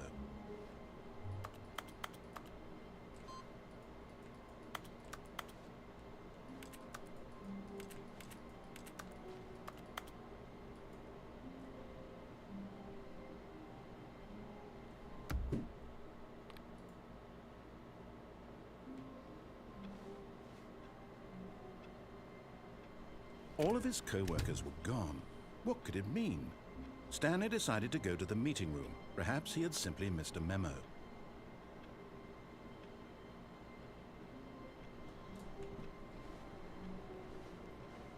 No matter how hard Stanley looked, he couldn't find a trace of his co-workers.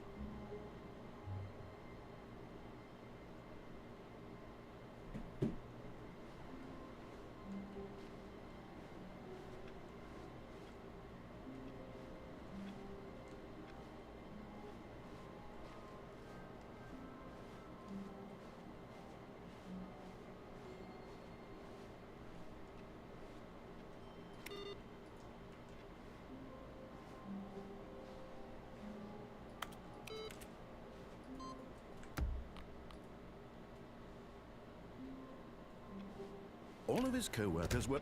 Wait, no. This isn't the right office, is it? Is this Stanley's office?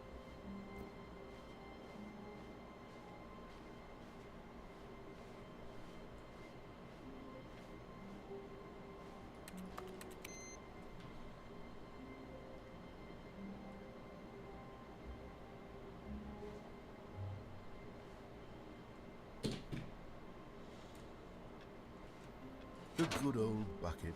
Just Stanley and the bucket, off on another thrilling adventure together. Stanley clutched the bucket tightly to his chest and entered the door on his left.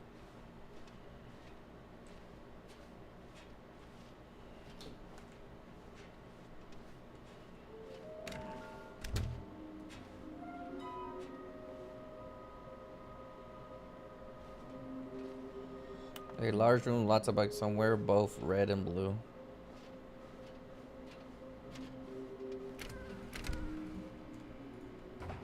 Stanley, we must move on from this broom closet, simply because I have no remaining stickers. If I'd come into a staircase, Stanley and the bucket walked upstairs to the boss's office.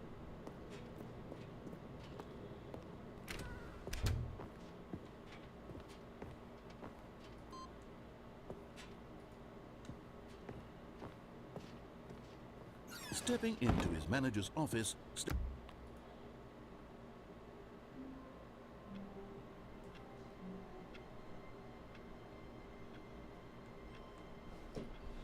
Stanley knew the office layout like the back of his hand. It was only a matter of time before he found the others, wherever they were. Just a matter of time.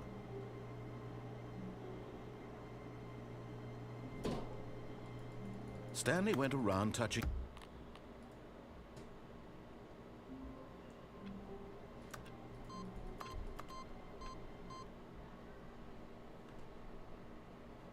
Welcome to Stanley's Heaven. What?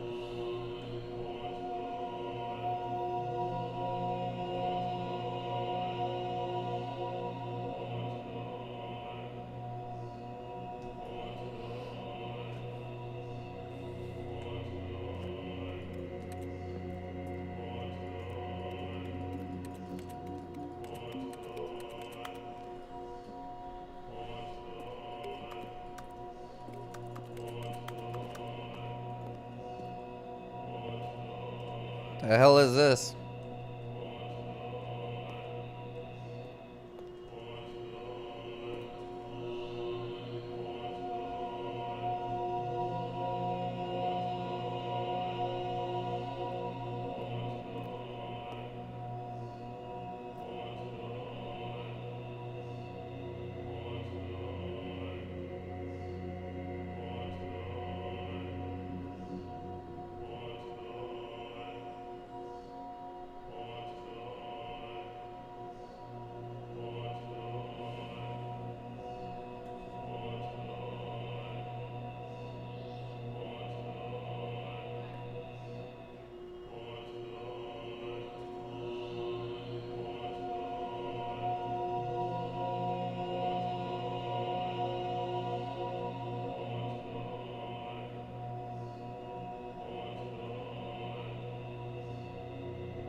Begin the game again, I guess.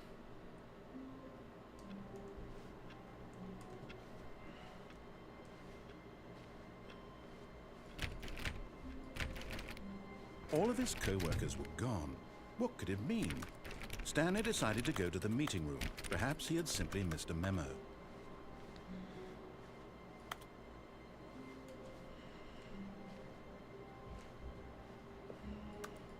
Where are we going today? The bucket asked. Stanley just smiled. Anywhere they went together would be perfectly fine with him.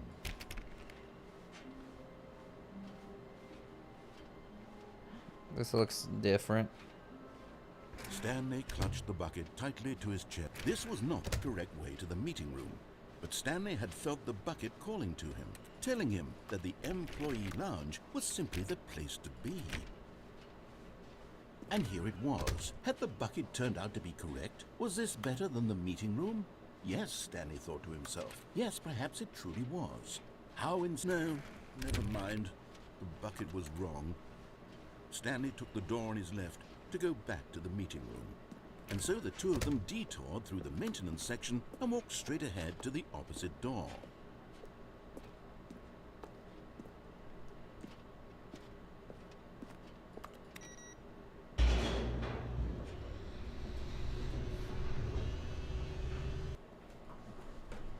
Oh, good, Stanley. I'm glad you found your way here. I knew you'd find this place eventually.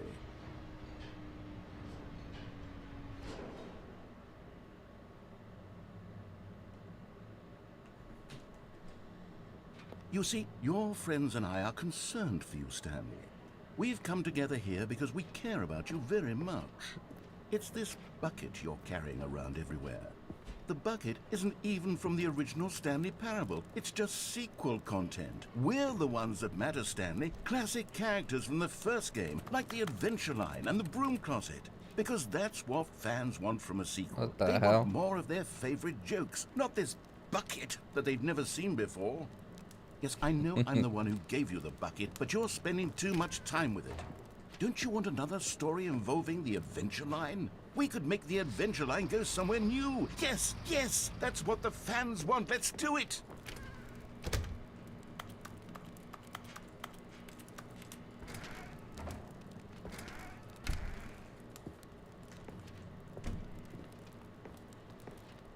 See where the adventure line takes us, I guess.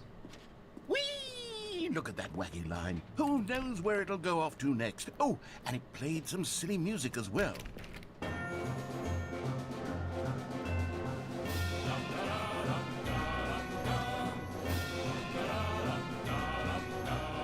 Now this is what the Stanley Parable is all about. Don't you remember all those great jokes from the original dialogue? Also, Stanley is addicted to drugs and hookers. Yes, it's as classic now as it was back then. Let's do it for the fans, Stanley. Let's give them more content exactly like this. But if we want to do that, you're going to have to give something up.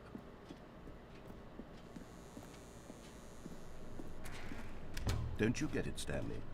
We need to get rid of the bucket. That's why I'm very proud to introduce a brand new character. This is the Bucket Destroyer. I think it'll make a wonderful new addition to the rich lore of the Stanley Parable. True, it also was not in the original game, but it's such a well-fleshed-out character with so much personality that to me it already feels as though it's been part of the cast all along. Don't you agree? Can you guess what the Bucket Destroyer does? Surely you don't need me to spell it out for you. Go ahead now, Stanley. Say goodbye to the bucket, and then pop it into the machine when you're ready.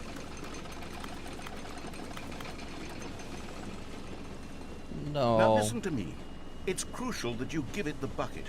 I don't know what the Bucket Destroyer will do if it can't destroy your bucket. Destroying buckets is all it knows. That is its singular personality trait.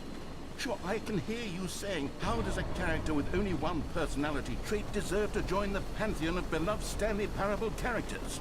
Well, you see, if you were to really explore the Bucket Destroyer, you would see that its desire to crush buckets is so densely loaded with complexity and nuance that it's really like 10 personality traits. What other object in this game can you even say that about? The broom closet? Certainly not. I wonder what sort of Bucket Destroyer merchandise the fans will be clamoring for after this. Okay, the Bucket Destroyer is getting very upset now. You'll have to hurry and feed it. We can't get back to the classic Stanley Parable characters like the Adventure Line or the Bucket Destroyer until you crush that damn bucket. Quickly now, the fans are waiting. Do it, the fans, Stanley. Give the fans what they want. Hurry and...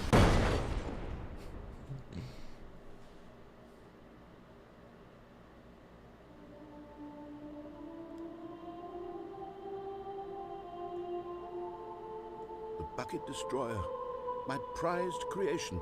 You had so much potential. We were going to do such marvelous things with you, tell such spellbinding stories about you. All of it squandered now. Goodbye, new friend.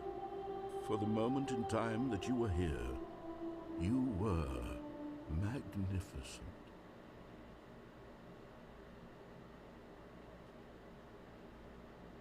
The hell happened?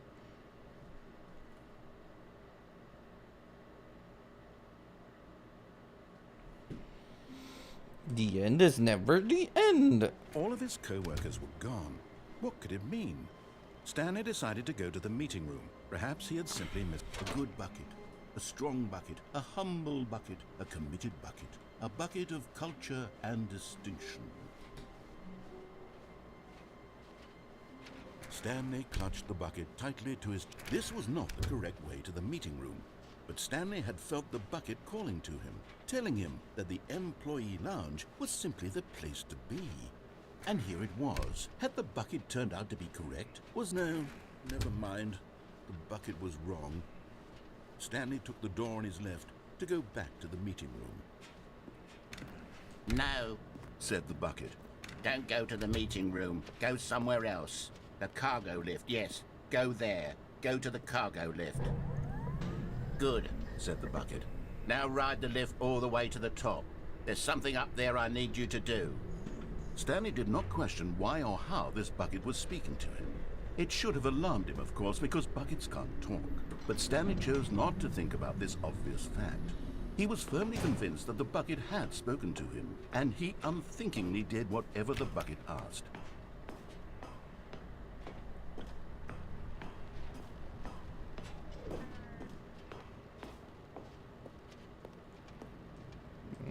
Boxes everywhere.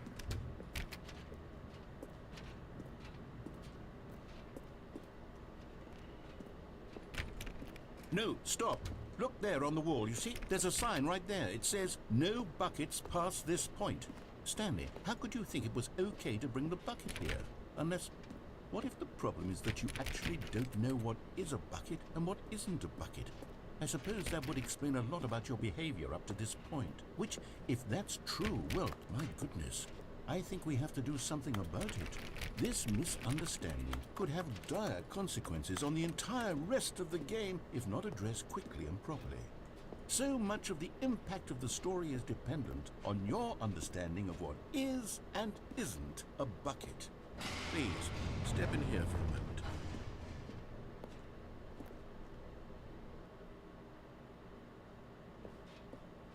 Now then, I'm going to run you through some test scenarios, and you'll tell me whether or not the thing I'm showing you is a bucket. Simple enough, right?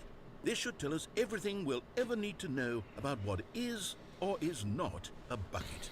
Okay, let's begin. Item 1. Is this a bucket? Incorrect. It is a hologram of a bucket, not an actual bucket. What?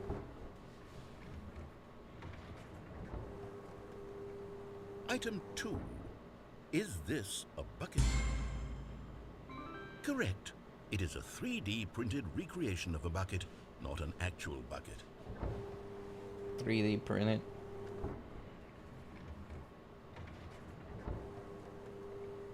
Item 3. Is this a bucket? Correct. This is a bucket.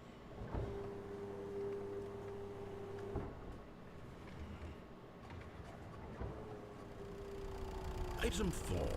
Is this a bucket? Correct. This is a tractor and not a bucket. To be honest, I just sort of put this one in here as a gimme, but I was starting to get concerned that even this might be too much for you. Thank you for not making me look like an idiot. Okay, next one.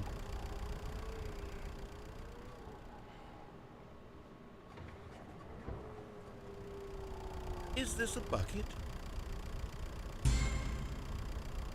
Correct. This is a bucket. What?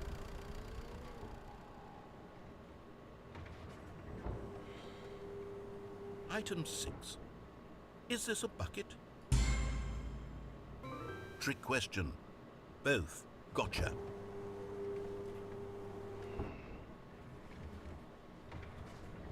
Item... Wait, hold on. I can't find the next one. Let me see. It should be around here somewhere.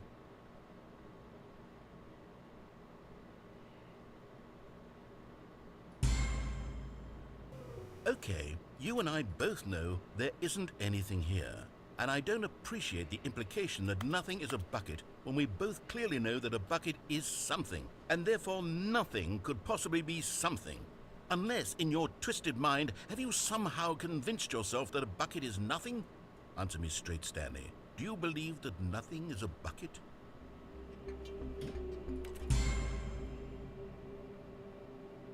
You know what?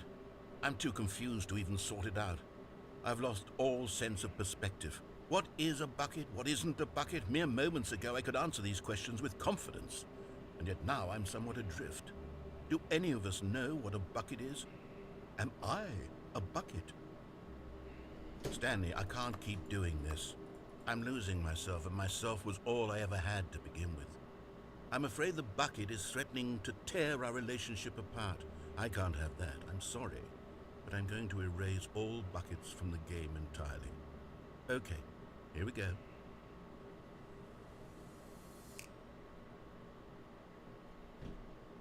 What happened? Is everything gone?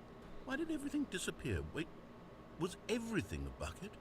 Every single thing in the game was a bucket. Oh my God, I had no idea. How could... except me. I'm not a bucket after all. And you, Stanley, you're still here. You're not a bucket either.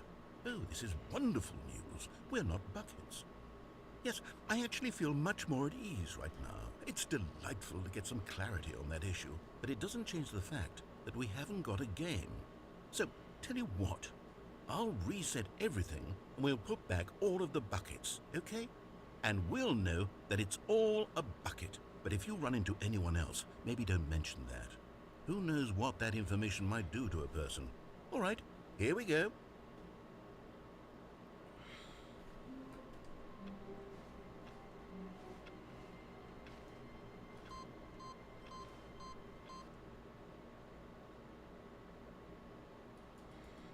Welcome to Stanley's Heaven.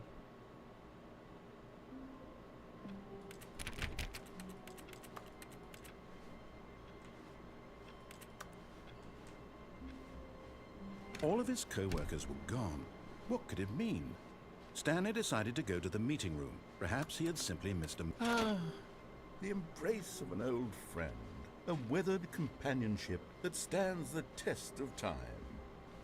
Stanley clutched the bucket tightly to his chest and entered the door on his left.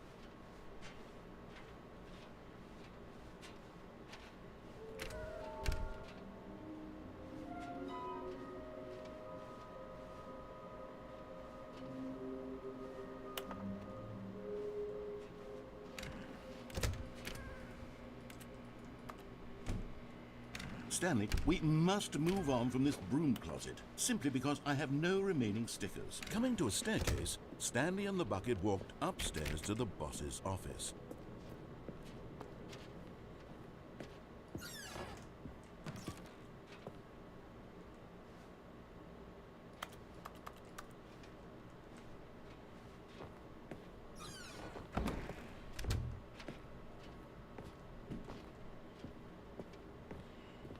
Stepping into his manager's office, Stanley was once again stunned to discover not an indication of any human life. Crushed by the weight of this revelation, Stanley may have broken down into an emotional dumpster fire, but Stanley guessed the correct code by sheer luck. Was it that the bucket knew all along? Was the bucket guiding him? Yes, this is certainly the most logical explanation.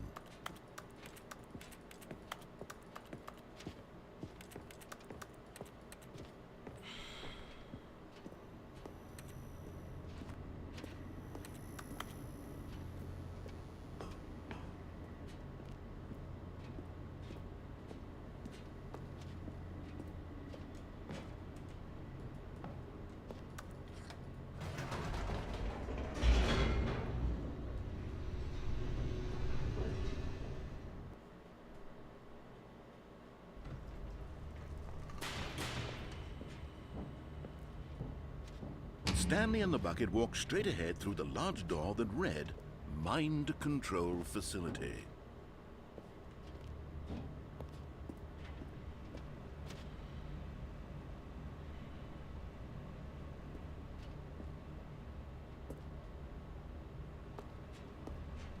Although this passageway had the word escape written on it, the truth was,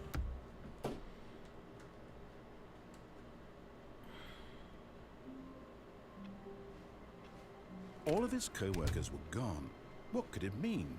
Stanley decided to go to the meeting room. Perhaps he had simply missed a memo.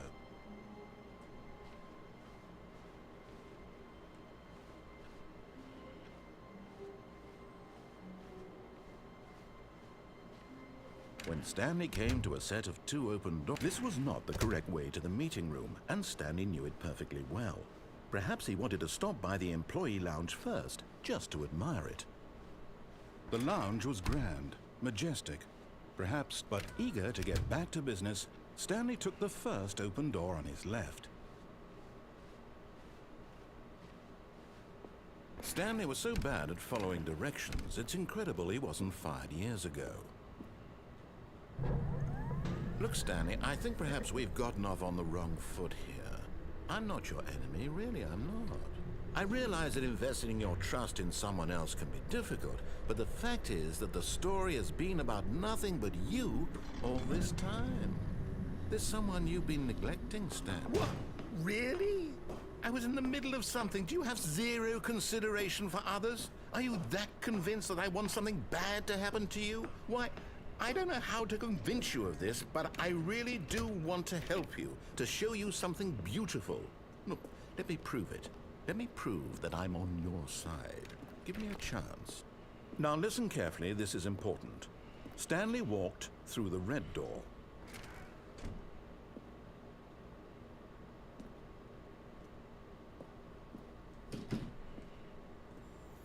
You're getting close now, Stanley. You've nearly gotten all of the Figler and Marines. Very soon, you'll collect the last one, and then the first number will equal the second number, and that will be it. We'll be different people by then. Different in the sense that we used to have none of them. And now we have them all. You can't go back to when you had no Figler and Marines. None of us can. What is this? Blue? Aha! Perhaps you misunderstood. Stanley walked through the red door. I still don't think we're communicating properly. Stanley walked through the red door. All right, fine. Go ahead, Stanley. You want to know so badly what's out there? You want to find out what lies at the end of this road you've chosen? Well, don't let me stop you. You see? There's nothing here. I haven't even finished building this section of the map because you were never supposed to be here in the first place. Broken rooms, exposed developer textures. Is this what you had wanted? Was it worth ruining the entire story I had written out specifically for you? Do you not think I put a lot of time into that? Because I did. And in the end, it was all for nothing. Because this is what you wanted to see. Help me here, Stanley. Help elucidate these strange and unknowable desires of yours. What would have made this game better? What did you want to see? Vehicles? Skill trees? Work with me. You've given me absolutely nothing so far. Tell you what. Let me take a stab in the dark at a new design, and you can give me some feedback. There we go. A third option. This already feels leaps ahead of where we were before. Go ahead, Stanley. Okay, I'm going to stop you there. Now, tell me about your experience with this new version. Would you say that the game benefited from allowing you more choices?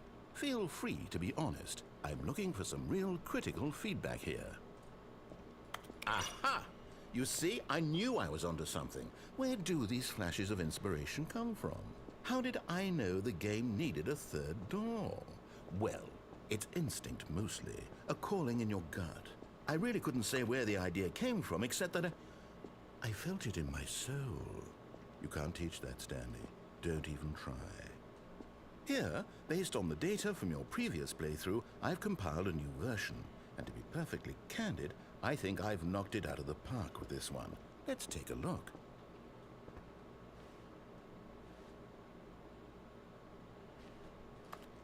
Leaderboard.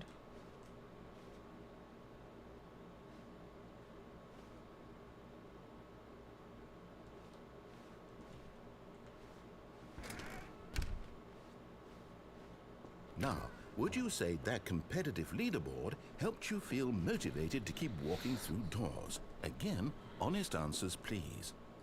Hey, I nearly forgot. I've got a prototype of a new game I've been working on, and now would be a lovely opportunity to give it some play testing. You wouldn't mind taking a look at it, would you? Perfect. Let me boot it up. In this game, the baby crawls left towards danger. You click the button to move him back to the right, and if he reaches the fire, you fail. It's a very meaningful game, all about the desperation and tedium of endlessly confronting the demands of family life. I think the art world will really take notice. But of course, the message of the game only becomes clear once you've been playing it for about 4 hours. So why don't you give it 4 hours of play to make sure it's effective? Be sure to keep notes on your experience.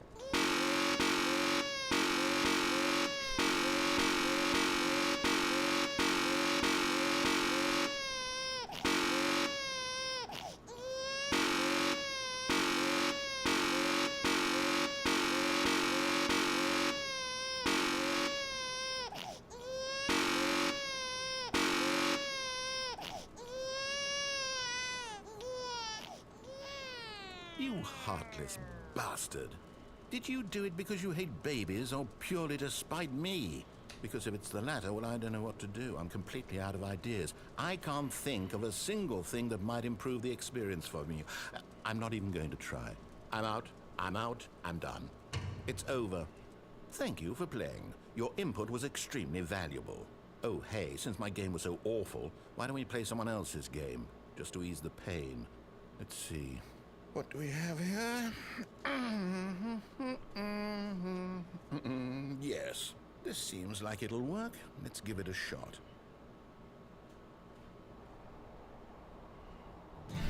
What the fuck? Fascinating. What do you think this game is about, Stanley? What's our backstory? What is our motivation?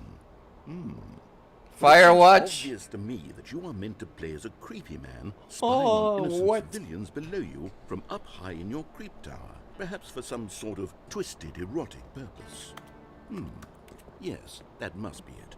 What a fascinating venture into the experience of total mental depravity. So far, I love everything about this game, Stanley, and it seems there's even more. Come, let's venture outward and see what else is out there. Yo, what the hell? Inception within the game.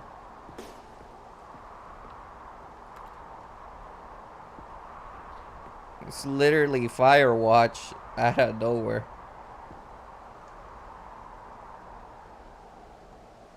That's crazy.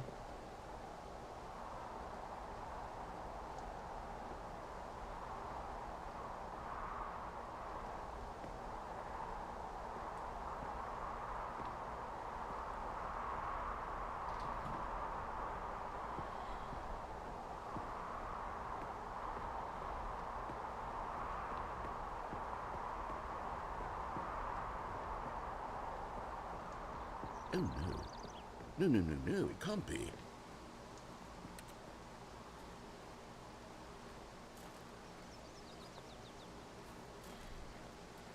It is.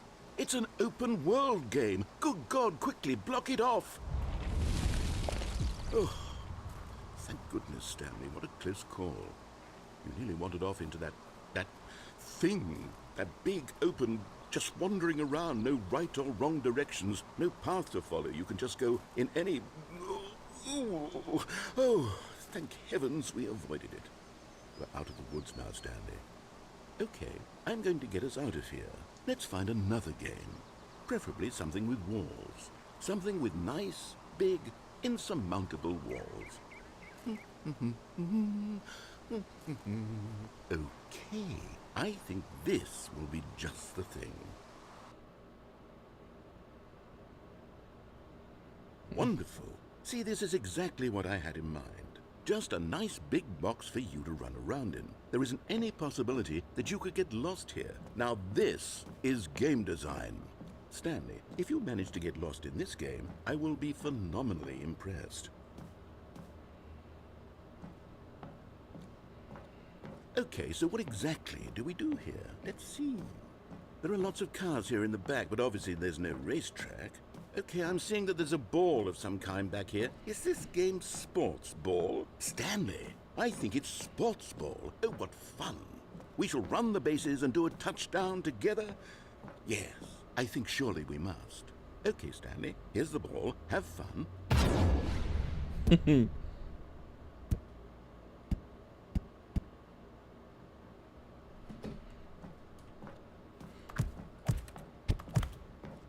Are you doing it? Are you winning? Is this fun? Is it better than my miserable little story that I worked so hard on? Stanley, I have a thought. And I realize I'm not a sportsologist, but if one ball generates a certain amount of raw adrenal pleasure, then surely multiple balls makes for an even more euphoric sports experience. I'm going to try it out. Here comes another ball. Yes! Oh goodness, that really does feel amazing. Hold on. What are you doing?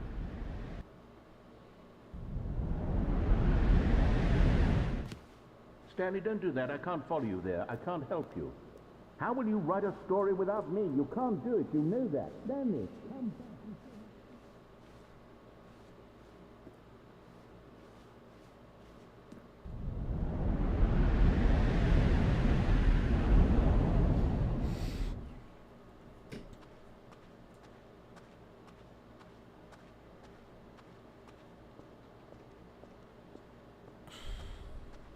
This ending is crazy.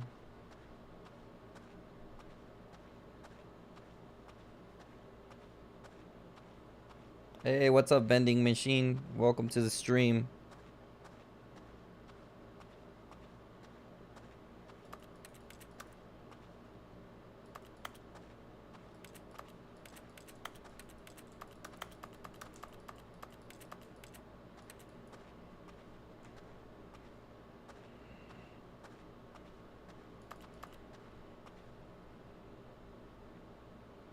I wonder what he found.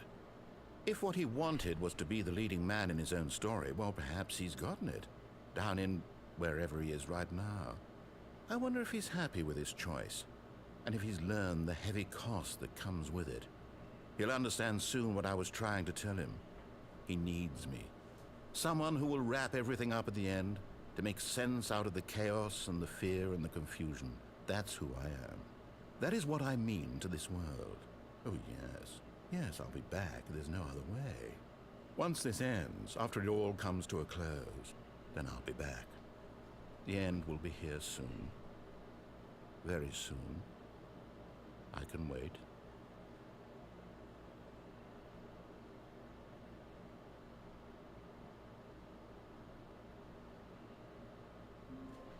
Oh my god.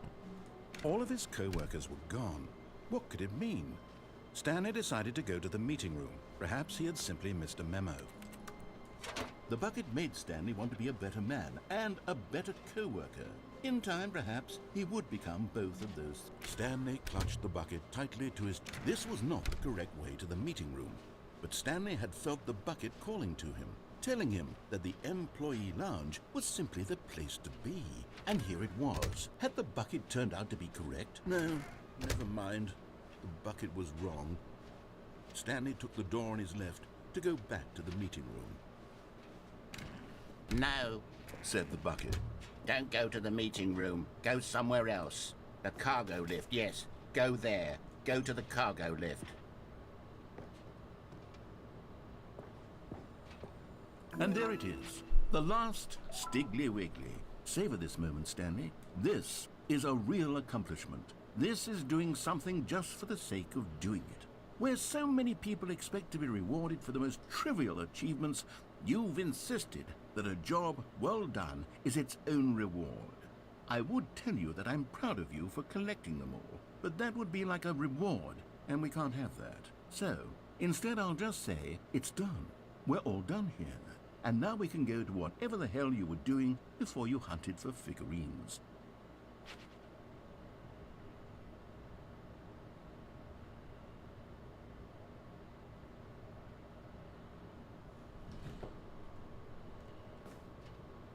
But Stanley feared that any path he walked might lead to the separation of himself and the bucket, his dearest friend.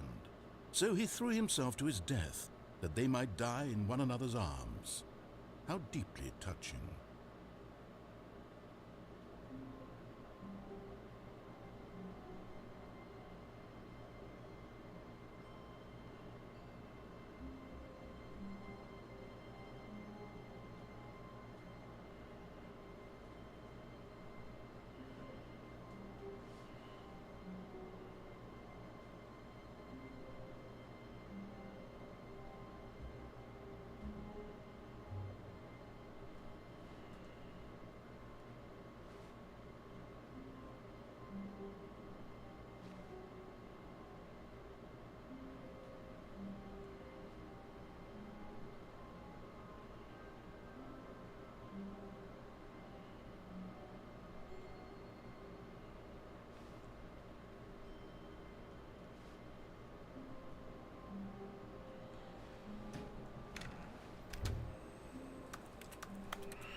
Stanley, I'm sorry, but I have to put a pause on things. It's those figurines, those figlets. I haven't stopped thinking about them since you nabbed every last one. Wasn't it just the most intrinsically fulfilling moment of your entire life? Didn't it fill you to the brim with inner richness? Yes, I know we're supposed to be telling a story, but won't you please indulge me with one more trip back to the memory zone? I would love nothing more than to revisit the figurines. Just one more time.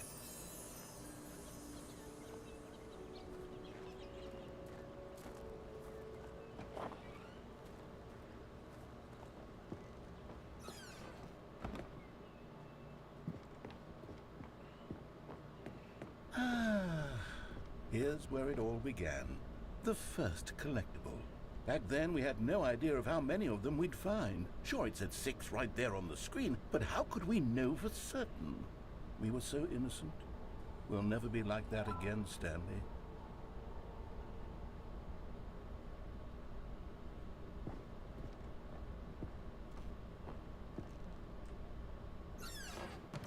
And here was a second Stanlerine. You found this one all on your own, just by poking around in the boss's bathroom. You did that, Stanley. I'll be honest. Back then, I had no faith in you to find any of them, let alone 6. But you continue to surprise me in all sorts of mundane, unremarkable ways.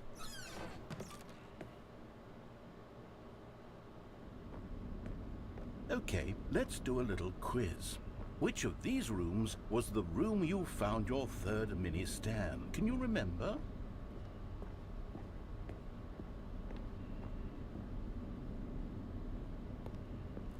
No. Under the stairs was the 4th place you found a Figanley, not the 3rd. Well, I guess perhaps I shouldn't be surprised. Memories like these are so precious and so cherished that they all just sort of blend together, don't they? You know what? If under the stairs feels like the 3rd place you found a collectible, then who am I to go making judgments?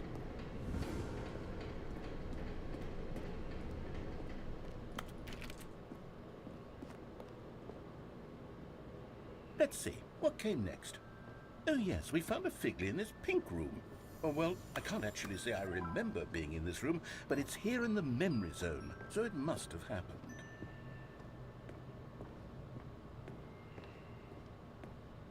This was the 5th mini Stan, and this one was really something special. It was by the red and blue doors. I remember it so clearly. In fact, because this one is particularly special to me, I made a little video to commemorate the occasion.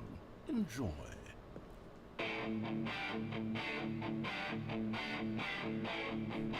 Windows.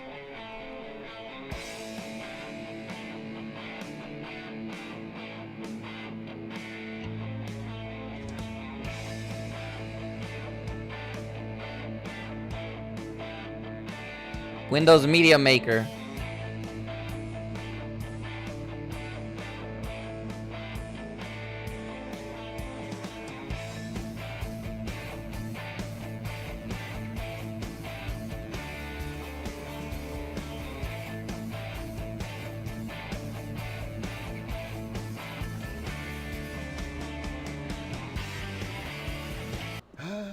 Takes you back, doesn't it? I spent a lot of time making that video, but it was 8 minutes I wouldn't have spent on anything else.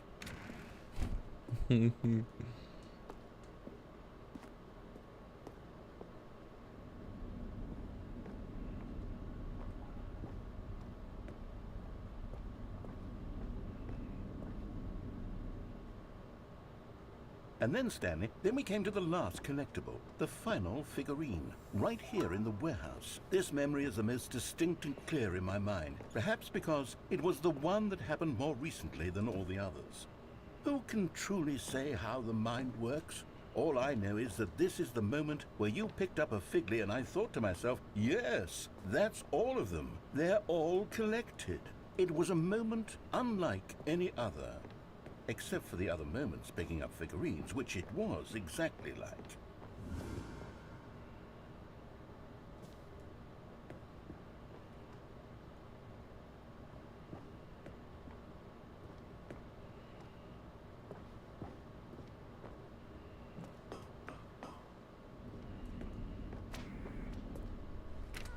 And then there was no more. Because we've caught up to the present moment. Nothing left to do but move onward into the future. Goodbye, memory zone.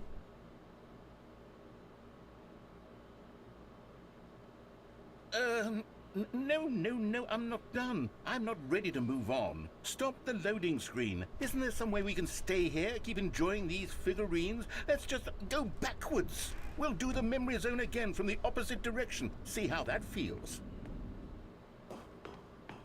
Okay, yes, this spot in the warehouse. I remember this. I must say, of all the figurines we looked at in our initial tour of the memory zone, this one is the most distinct and clear in my mind. Let's keep going, I want more.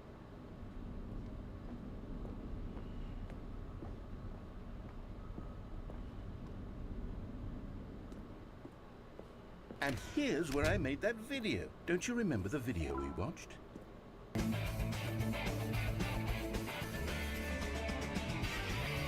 Yes, I love that video.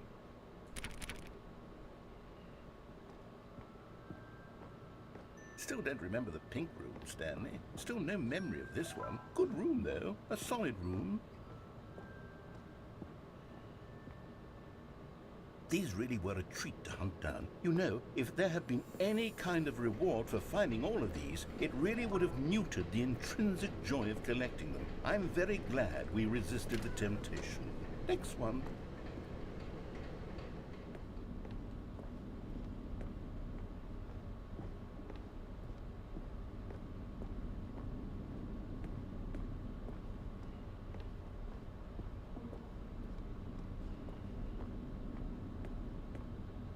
Buffalo Bills. This was our second Figley. Don't you remember? Yes, I remember it too. The past is truly a wonderful thing. Why does anyone ever choose to leave it? Keep going. This is it. The very first one we found in the exhibit where I introduced you to the figurines. Oh, I want more memories, Stanley. I want to keep going. What else is there? What came before this?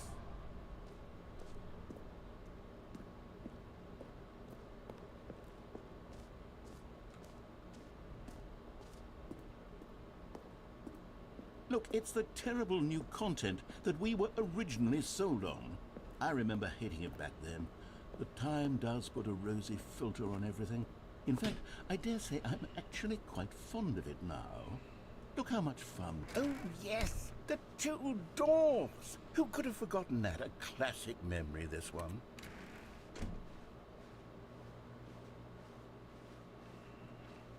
And before everything else, there was your office. Is there anything else? Was there something that came before your office? There's something I feel I can remember. I can remember.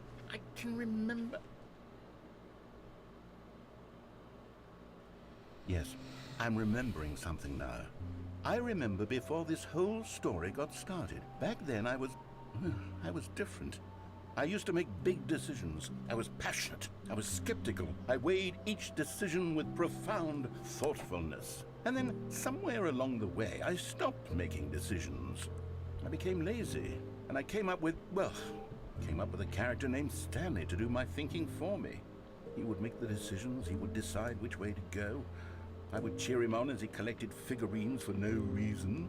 Why did I invent Stanley? Was I lonely? Yes, perhaps that's it. Perhaps I needed to imagine I had companionship. And Stanley really did make for a wonderful companion, even if he was a fiction.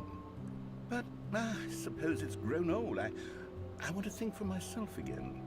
I want to go back to how it used to be. Yes, I can be on my own again. I can do it. I'll be stronger this time. I'll take care of myself. I don't need Stanley anymore. Oh, but he truly was so much fun to play with. You know what? Since we're in the memory zone, how about one more good memory? Let's go back just once and give Stanley one more run of the office, and then I'll retire him for good. I did enjoy telling this story so very much. Okay, here we go. This is the story of a man named Stanley.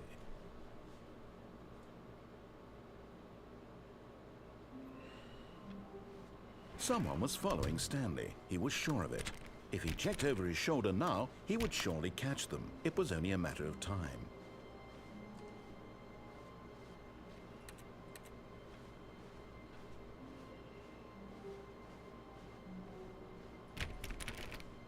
When Stanley came to a set of 2 open doors, this was not the correct way to the meeting room, and Stanley knew it perfectly well. Perhaps he wanted to stop by the employee lounge first, just to admire it. It was okay. But eager to get back to business, Stanley took the first open door on his left.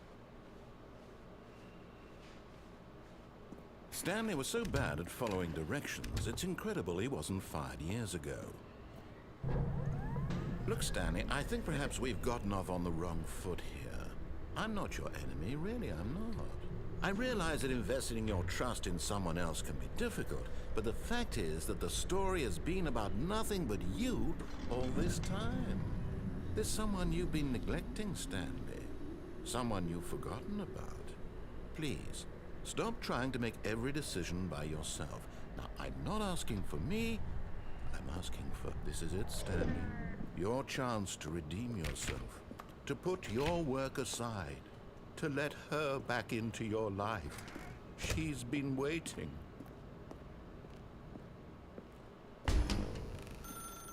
That's her, Stanley. You need... Oh, no, you can't... Did you just unplug the phone? No, that wasn't supposed to be a choice. How did you do that? You actually chose incorrectly? I didn't even know that was possible. Let me double check.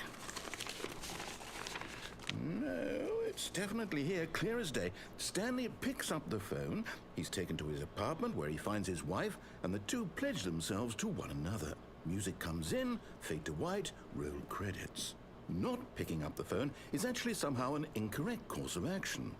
How is that even possible? None of these decisions were supposed to mean anything. I don't understand. How on earth are you making meaningful choices? What did you... Wait a second. Did I just see... No, that's not possible. I can't believe it. How had I not noticed it sooner? You're not Stanley. You're a real person. I can't believe I was so mistaken. This is why you've been able to make correct and incorrect choices. And to think I've been letting you run around in this game for so long. If you'd made any more wrong choices, you might have negated it entirely. It's as though you completely ignored even the most basic safety protocol for real-world decision-making. Or did you not grasp the severity of the situation? Well, I won't have that kind of risk on my watch. I'm going to stop the game for a moment so we can educate you properly on safe decision-making in the real world. Please observe this helpful instructional video. Choice. It's the best part of being a real person. But if used incorrectly, can also be the most dangerous. For example, in this scenario, a hypothetical real person named Rupert has a choice. He could invent a machine that eliminates food shortages across the world to make life better for all people. Or he could spend years of hard work forgetting how to read. Which choice would you make? Remember that unlike here, the real world makes sense, and at no time should you make a choice that does not conform to rational logic. If you find yourself speaking with a person who does not make sense, in all likelihood, that person is not real. Allow the person to finish their thought, then provide an excuse why you cannot continue talking. Turn to a partner and practice saying, "My goodness, is it 4:30? I'm supposed to be having a back, sack, and crack." Excellent. Making choices on a regular basis is the best part to a healthy decision-making process. Most medical professionals recommend making at least 8 choices per day. Do you make more than 8? Less? And finally, if you begin to wonder if your choices are actually meaningful and whether you'll ever make a significant contribution to the world, just remember that in the vast infiniteness of space, your thoughts and problems are materially insignificant, and the feeling should subside. At this time, your instructor will guide you in an exercise to test and reinforce the material covered in this video. Ah, welcome back. You may have noticed that this room has begun to deteriorate as a result of narrative contradiction. But not to worry. Now that you're properly informed on good decision-making, we're going to revisit a choice you made just a few minutes ago and see what the correct thing to do would have been. This way, please.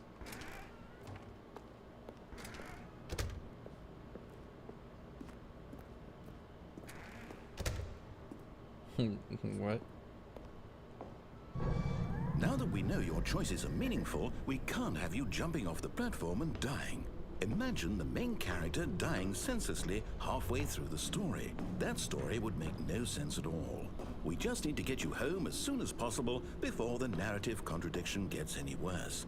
Unfortunately, it seems this place is not well equipped to deal with reality.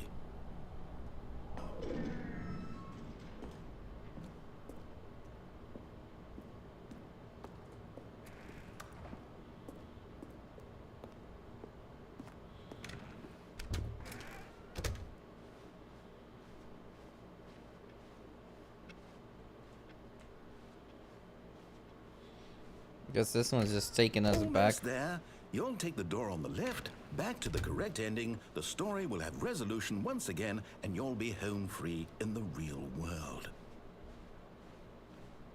Now remember, all you need to do is behave exactly as Stanley would. That means choosing responsibly and always putting the story first. I'm quite sure you'll be up to the task. Just follow my lead and you'll be fine. All right. When Stanley came to a set of 2 open doors, he entered the door on his left. No! Why did you do that? Quickly, hurry back in the other direction. Perhaps we're not too late.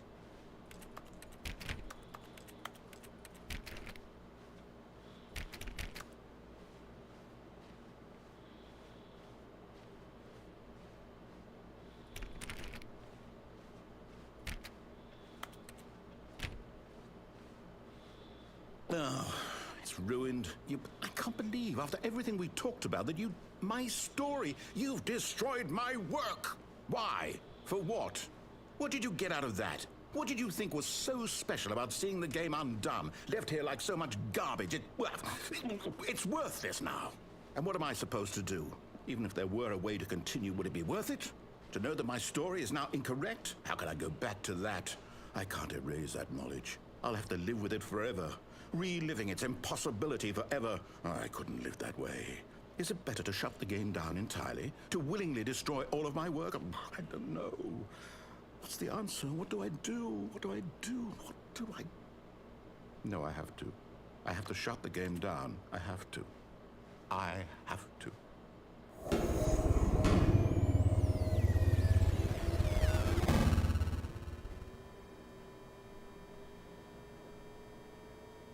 The game has shut down.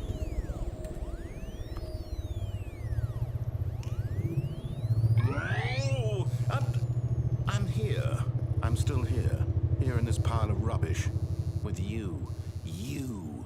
Who thought you were so clever. Now look where we are. My entire game is destroyed. It was the only thing in the world that was mine, and you've run it into the ground. What, did you think that would be funny? You just had to see? Didn't I impress upon you how important it was to be like Stanley? He actually knows how to do what I tell him to. He understands that if I say to do something, there's a damn good reason for it. That thought hadn't even occurred to you, had it? That there's a world outside of you? You're a child. Oh, my story. If you'd just gone through the door on the left, you would have seen it. There was a whole underground facility. You would have destroyed it and been victorious. It would have been so perfect. I worked so hard on it. I tried so hard to make... behave exactly as Stanley would. That means choosing responsibly and always putting the story first. I'm quite sure you'll be up to the task. Just follow my lead and you'll be fine. All right. When Stanley came to a set of 2 open doors, he entered the door on his left.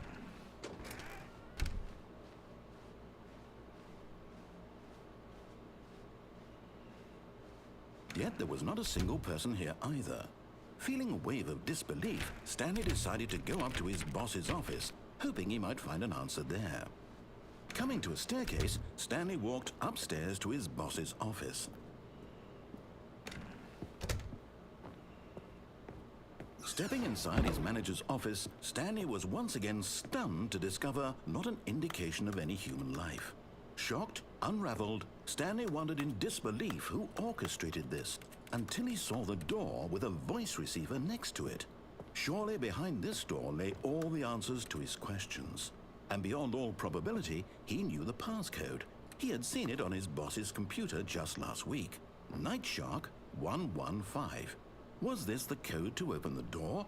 Would it still work? There was only one way to find out. Stanley had been trained never to speak up, but now he would draw from within himself the courage to face the unknown. He drew a sharp breath and then spoke the code.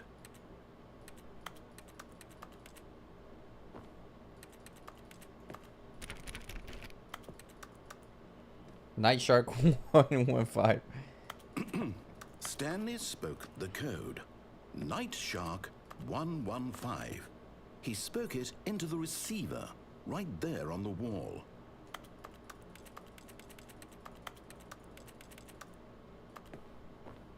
How the heck can I... I'm sorry, is there a problem? You didn't mishear me, did you?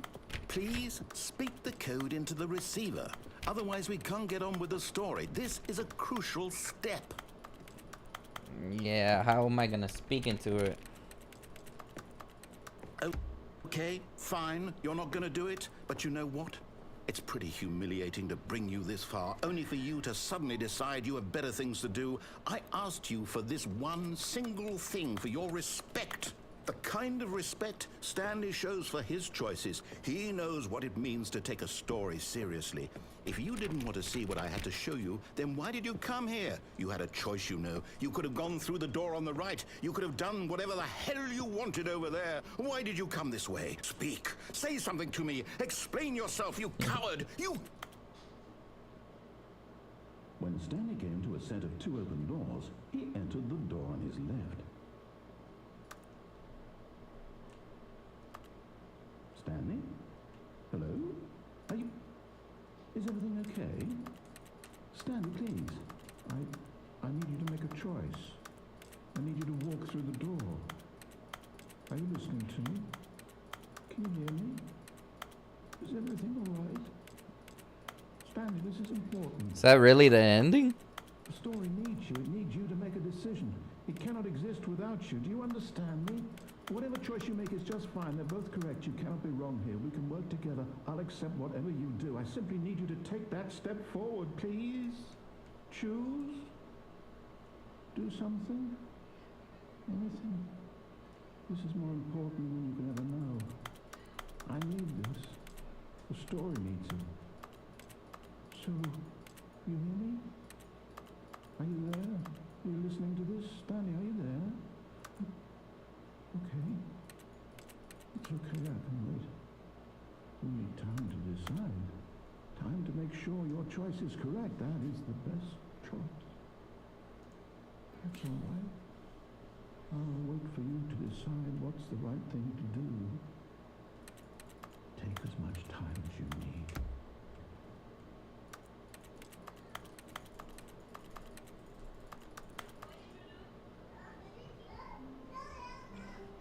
Oh, All okay. of his co-workers were gone.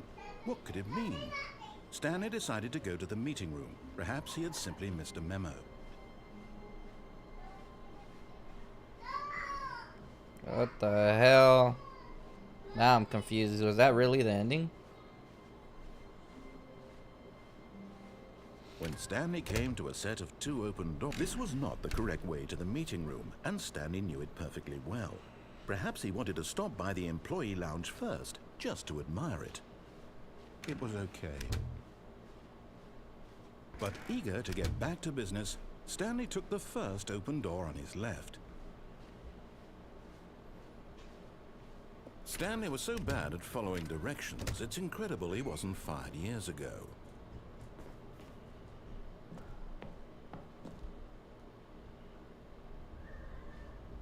Stanley had now gotten himself so far off the beaten path that it seemed the office had begun.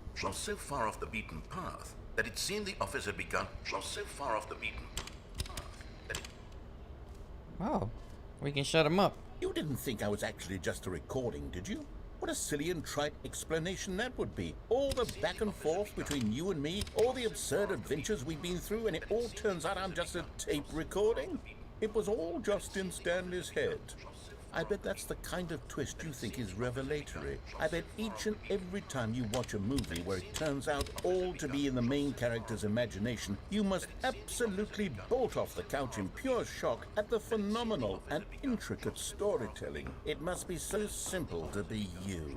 Life being an unending waterfall of surprises and delights. How much more exciting you must find the world than the rest of us do. Now I've become sad. Look what you've done to me. This is all your fault.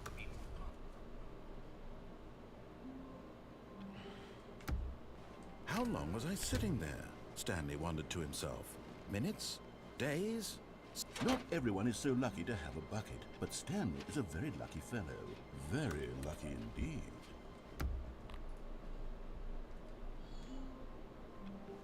Stanley decided to go to the meeting room to check on his co-workers. He never functioned well by himself and constantly needed support and guidance from others, so the thought of total solitude was terrifying to him. When I've Stanley been going came to through a the set of same 2 damn open doors, hallway he for entered the door on his left. hours. Is this game gonna end? I think that was ending. Yet there was not a single person here either. Feeling a wave of disbelief, Or beat Stanley the game decided to go entirely. up to his boss's office, hoping he might find an answer there. Coming to a staircase, Stanley walked upstairs to his boss's office.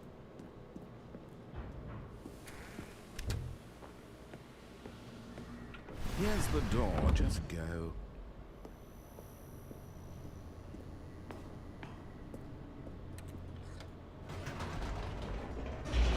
Guess that wasn't the ending.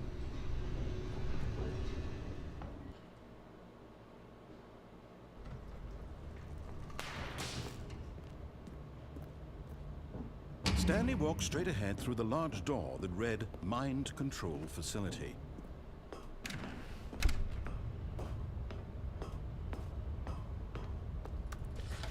The lights rose on an enormous room packed with television screens. What horrible secret did this place hold? Stanley thought to himself. Did he have the strength to find out?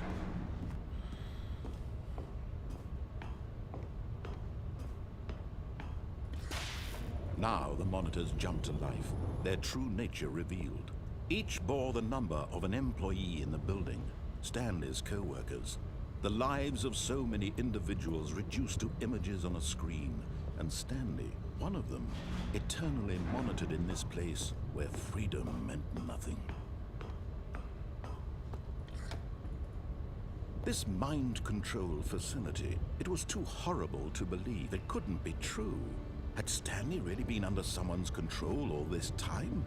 Was this the only reason he was happy with his boring job? That his emotions had been manipulated to accept it blindly? No, he refused to believe it. He couldn't accept it. His own life in someone else's control? Never! It was unthinkable. Wasn't it? Was it even possible? Had he truly spent his entire life utterly blind to the world? But here was the proof, the heart of the operation. Controls labeled with emotions, happy or sad or content. Walking, eating, working, all of it monitored and commanded from this very place. And as the cold reality of his past began to sink in, Stanley decided that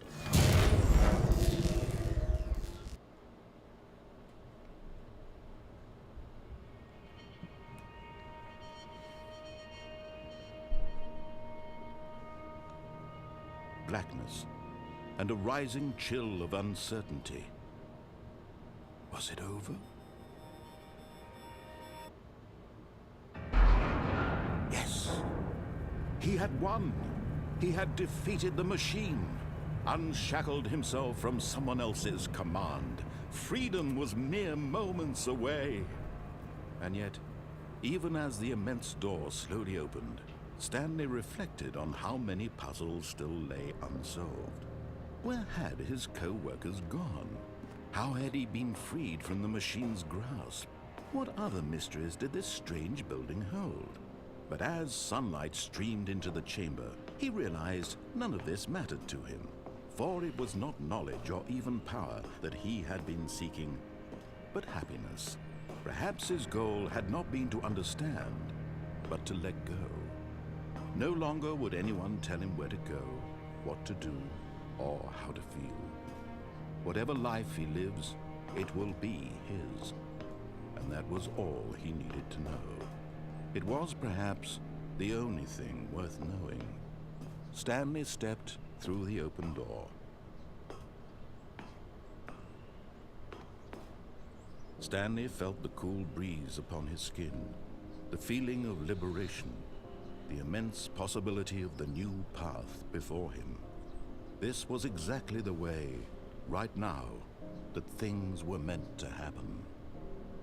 And Stanley was happy. I mean, I guess the ending is pretty insane. The end is never ending. Oh my gosh.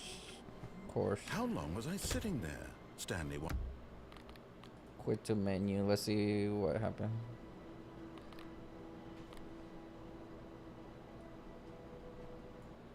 Begin the game. This is the story of a man named Stanley. Stanley worked for a company in a big building where he was employee number 427.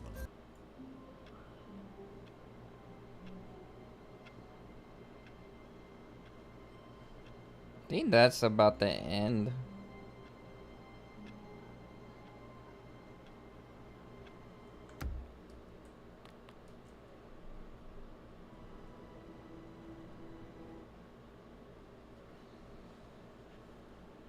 This is the story of a man named Stanley.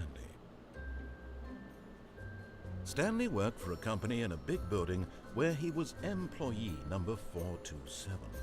Employee number 427's job was simple. He sat at his desk in room 427 and he pushed buttons on a keyboard. Orders came to him through a monitor on his desk, telling him what buttons to push, how long to push them, and in what order. This is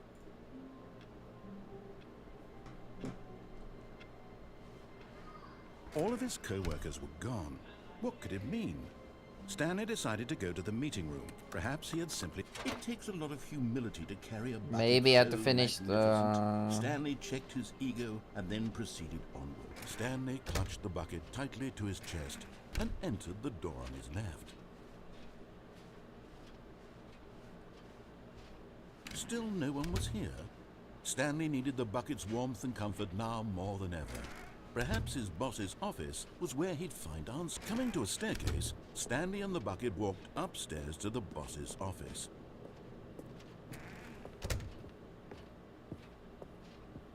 Stepping into his manager's office, Stanley was once again stunned to discover not an indication of any human life.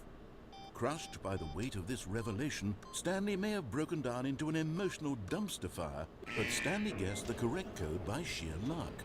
Was it that the bucket knew all along? Was the bucket guiding him? Yes, this is certainly the most logical explanation.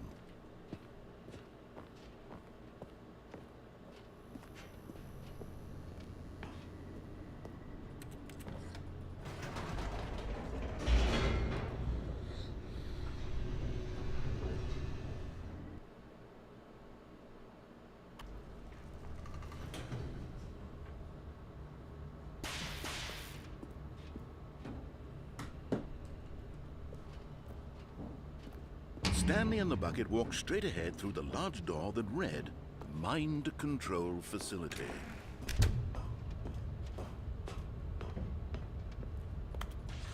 The lights rose on an enormous room packed with television screens. What horrible secret did this place hold? Stanley and the bucket both wondered to themselves.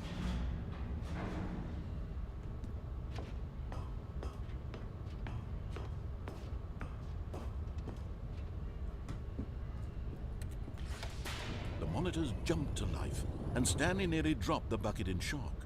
Everyone in the office was being videotaped, monitored like guinea pigs. The bucket had never seen anything like this, and it very nearly burst into tears as Stanley cradled it gently, reassuring it that everything would be fine.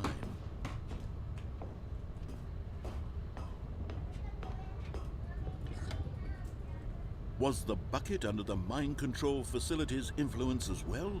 Had the bucket been told to do things it didn't wish to do?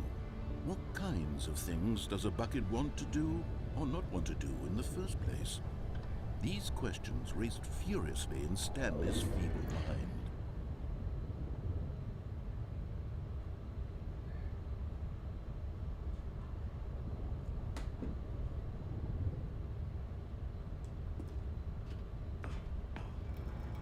No!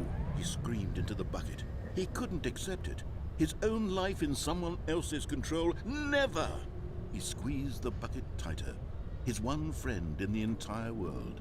At this point, he could trust no one except for the bucket.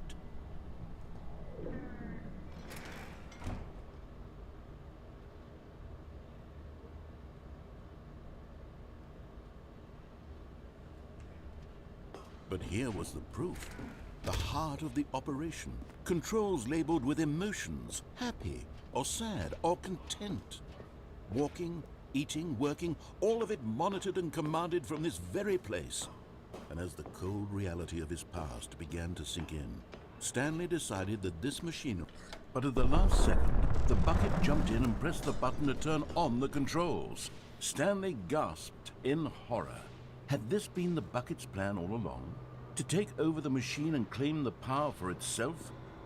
How could the bucket have betrayed him like this? Stanley was prepared to throw the bucket away in disgust when suddenly an image appeared upon the enormous screen. What? Birds.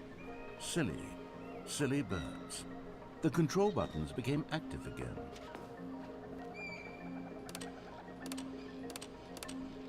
Birds. Stanley flipped through one video of silly birds after another, and then it dawned on him. This wasn't a mind control facility at all. It was a facility for monitoring and surveilling silly birds all over the world. The mind controls were only a facade to disguise its true intentions. Had the bucket known this all along?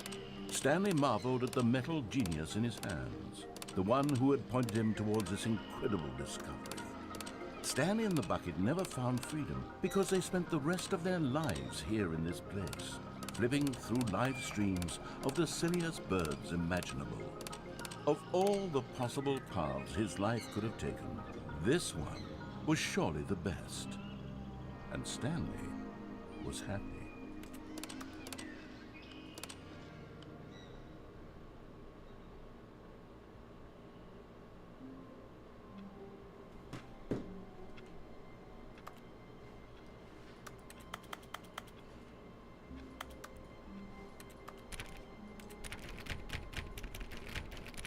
All of his co-workers were gone. What could it mean? Stanley decided to go to the meeting room. Perhaps he had simply missed a memo. No matter how hard Stanley looked, he couldn't find a trace of his co-workers.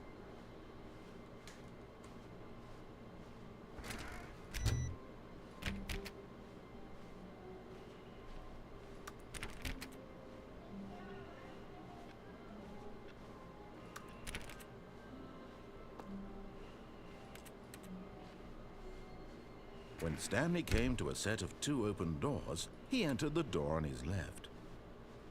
This was not the correct way to the meeting room, and Stanley knew it perfectly well.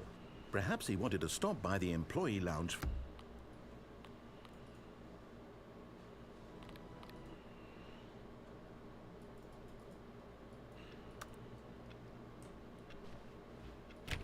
All of his co-workers were gone.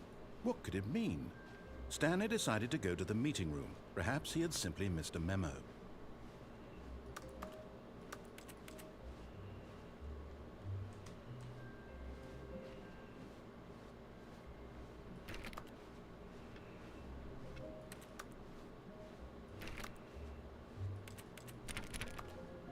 When Stanley came to a set of 2 open doors, this was not the correct way to the meeting room, and Stanley knew it perfectly well.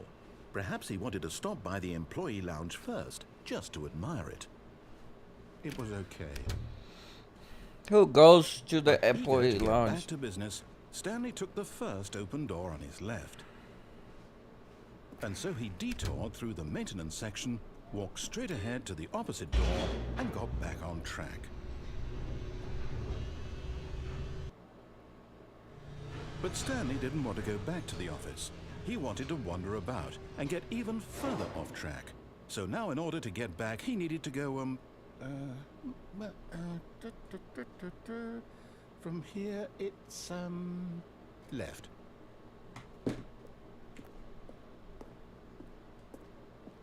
Oh, no, it's to the right, my mistake. No, not the right. Why would I have ever said it was to the right? What was I thinking? It's clearly... Oh dear, would you hold on for a minute, please? Now, let's see, we went down right, left, down, left, right. Yep, okay, yes. I've got it now. This story is absolutely, definitely this way.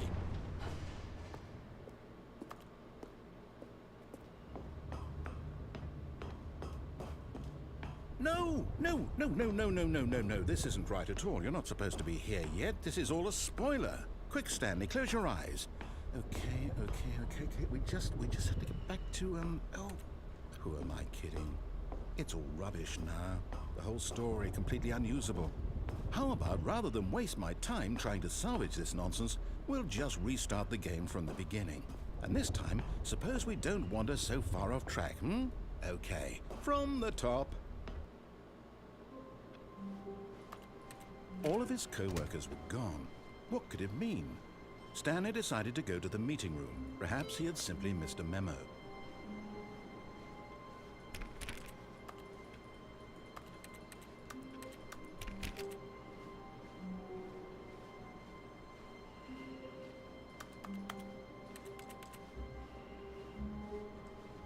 I don't really know what else to do.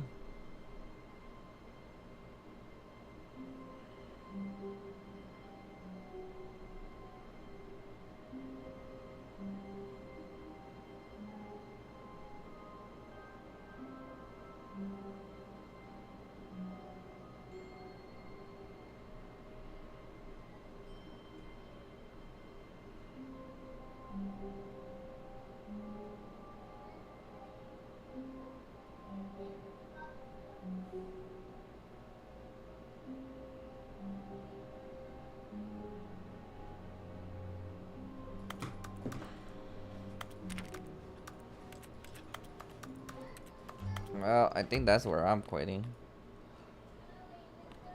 It was cool.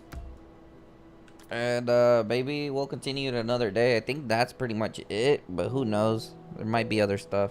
Anyways, guys, thanks for watching, and I hope you have a nice day.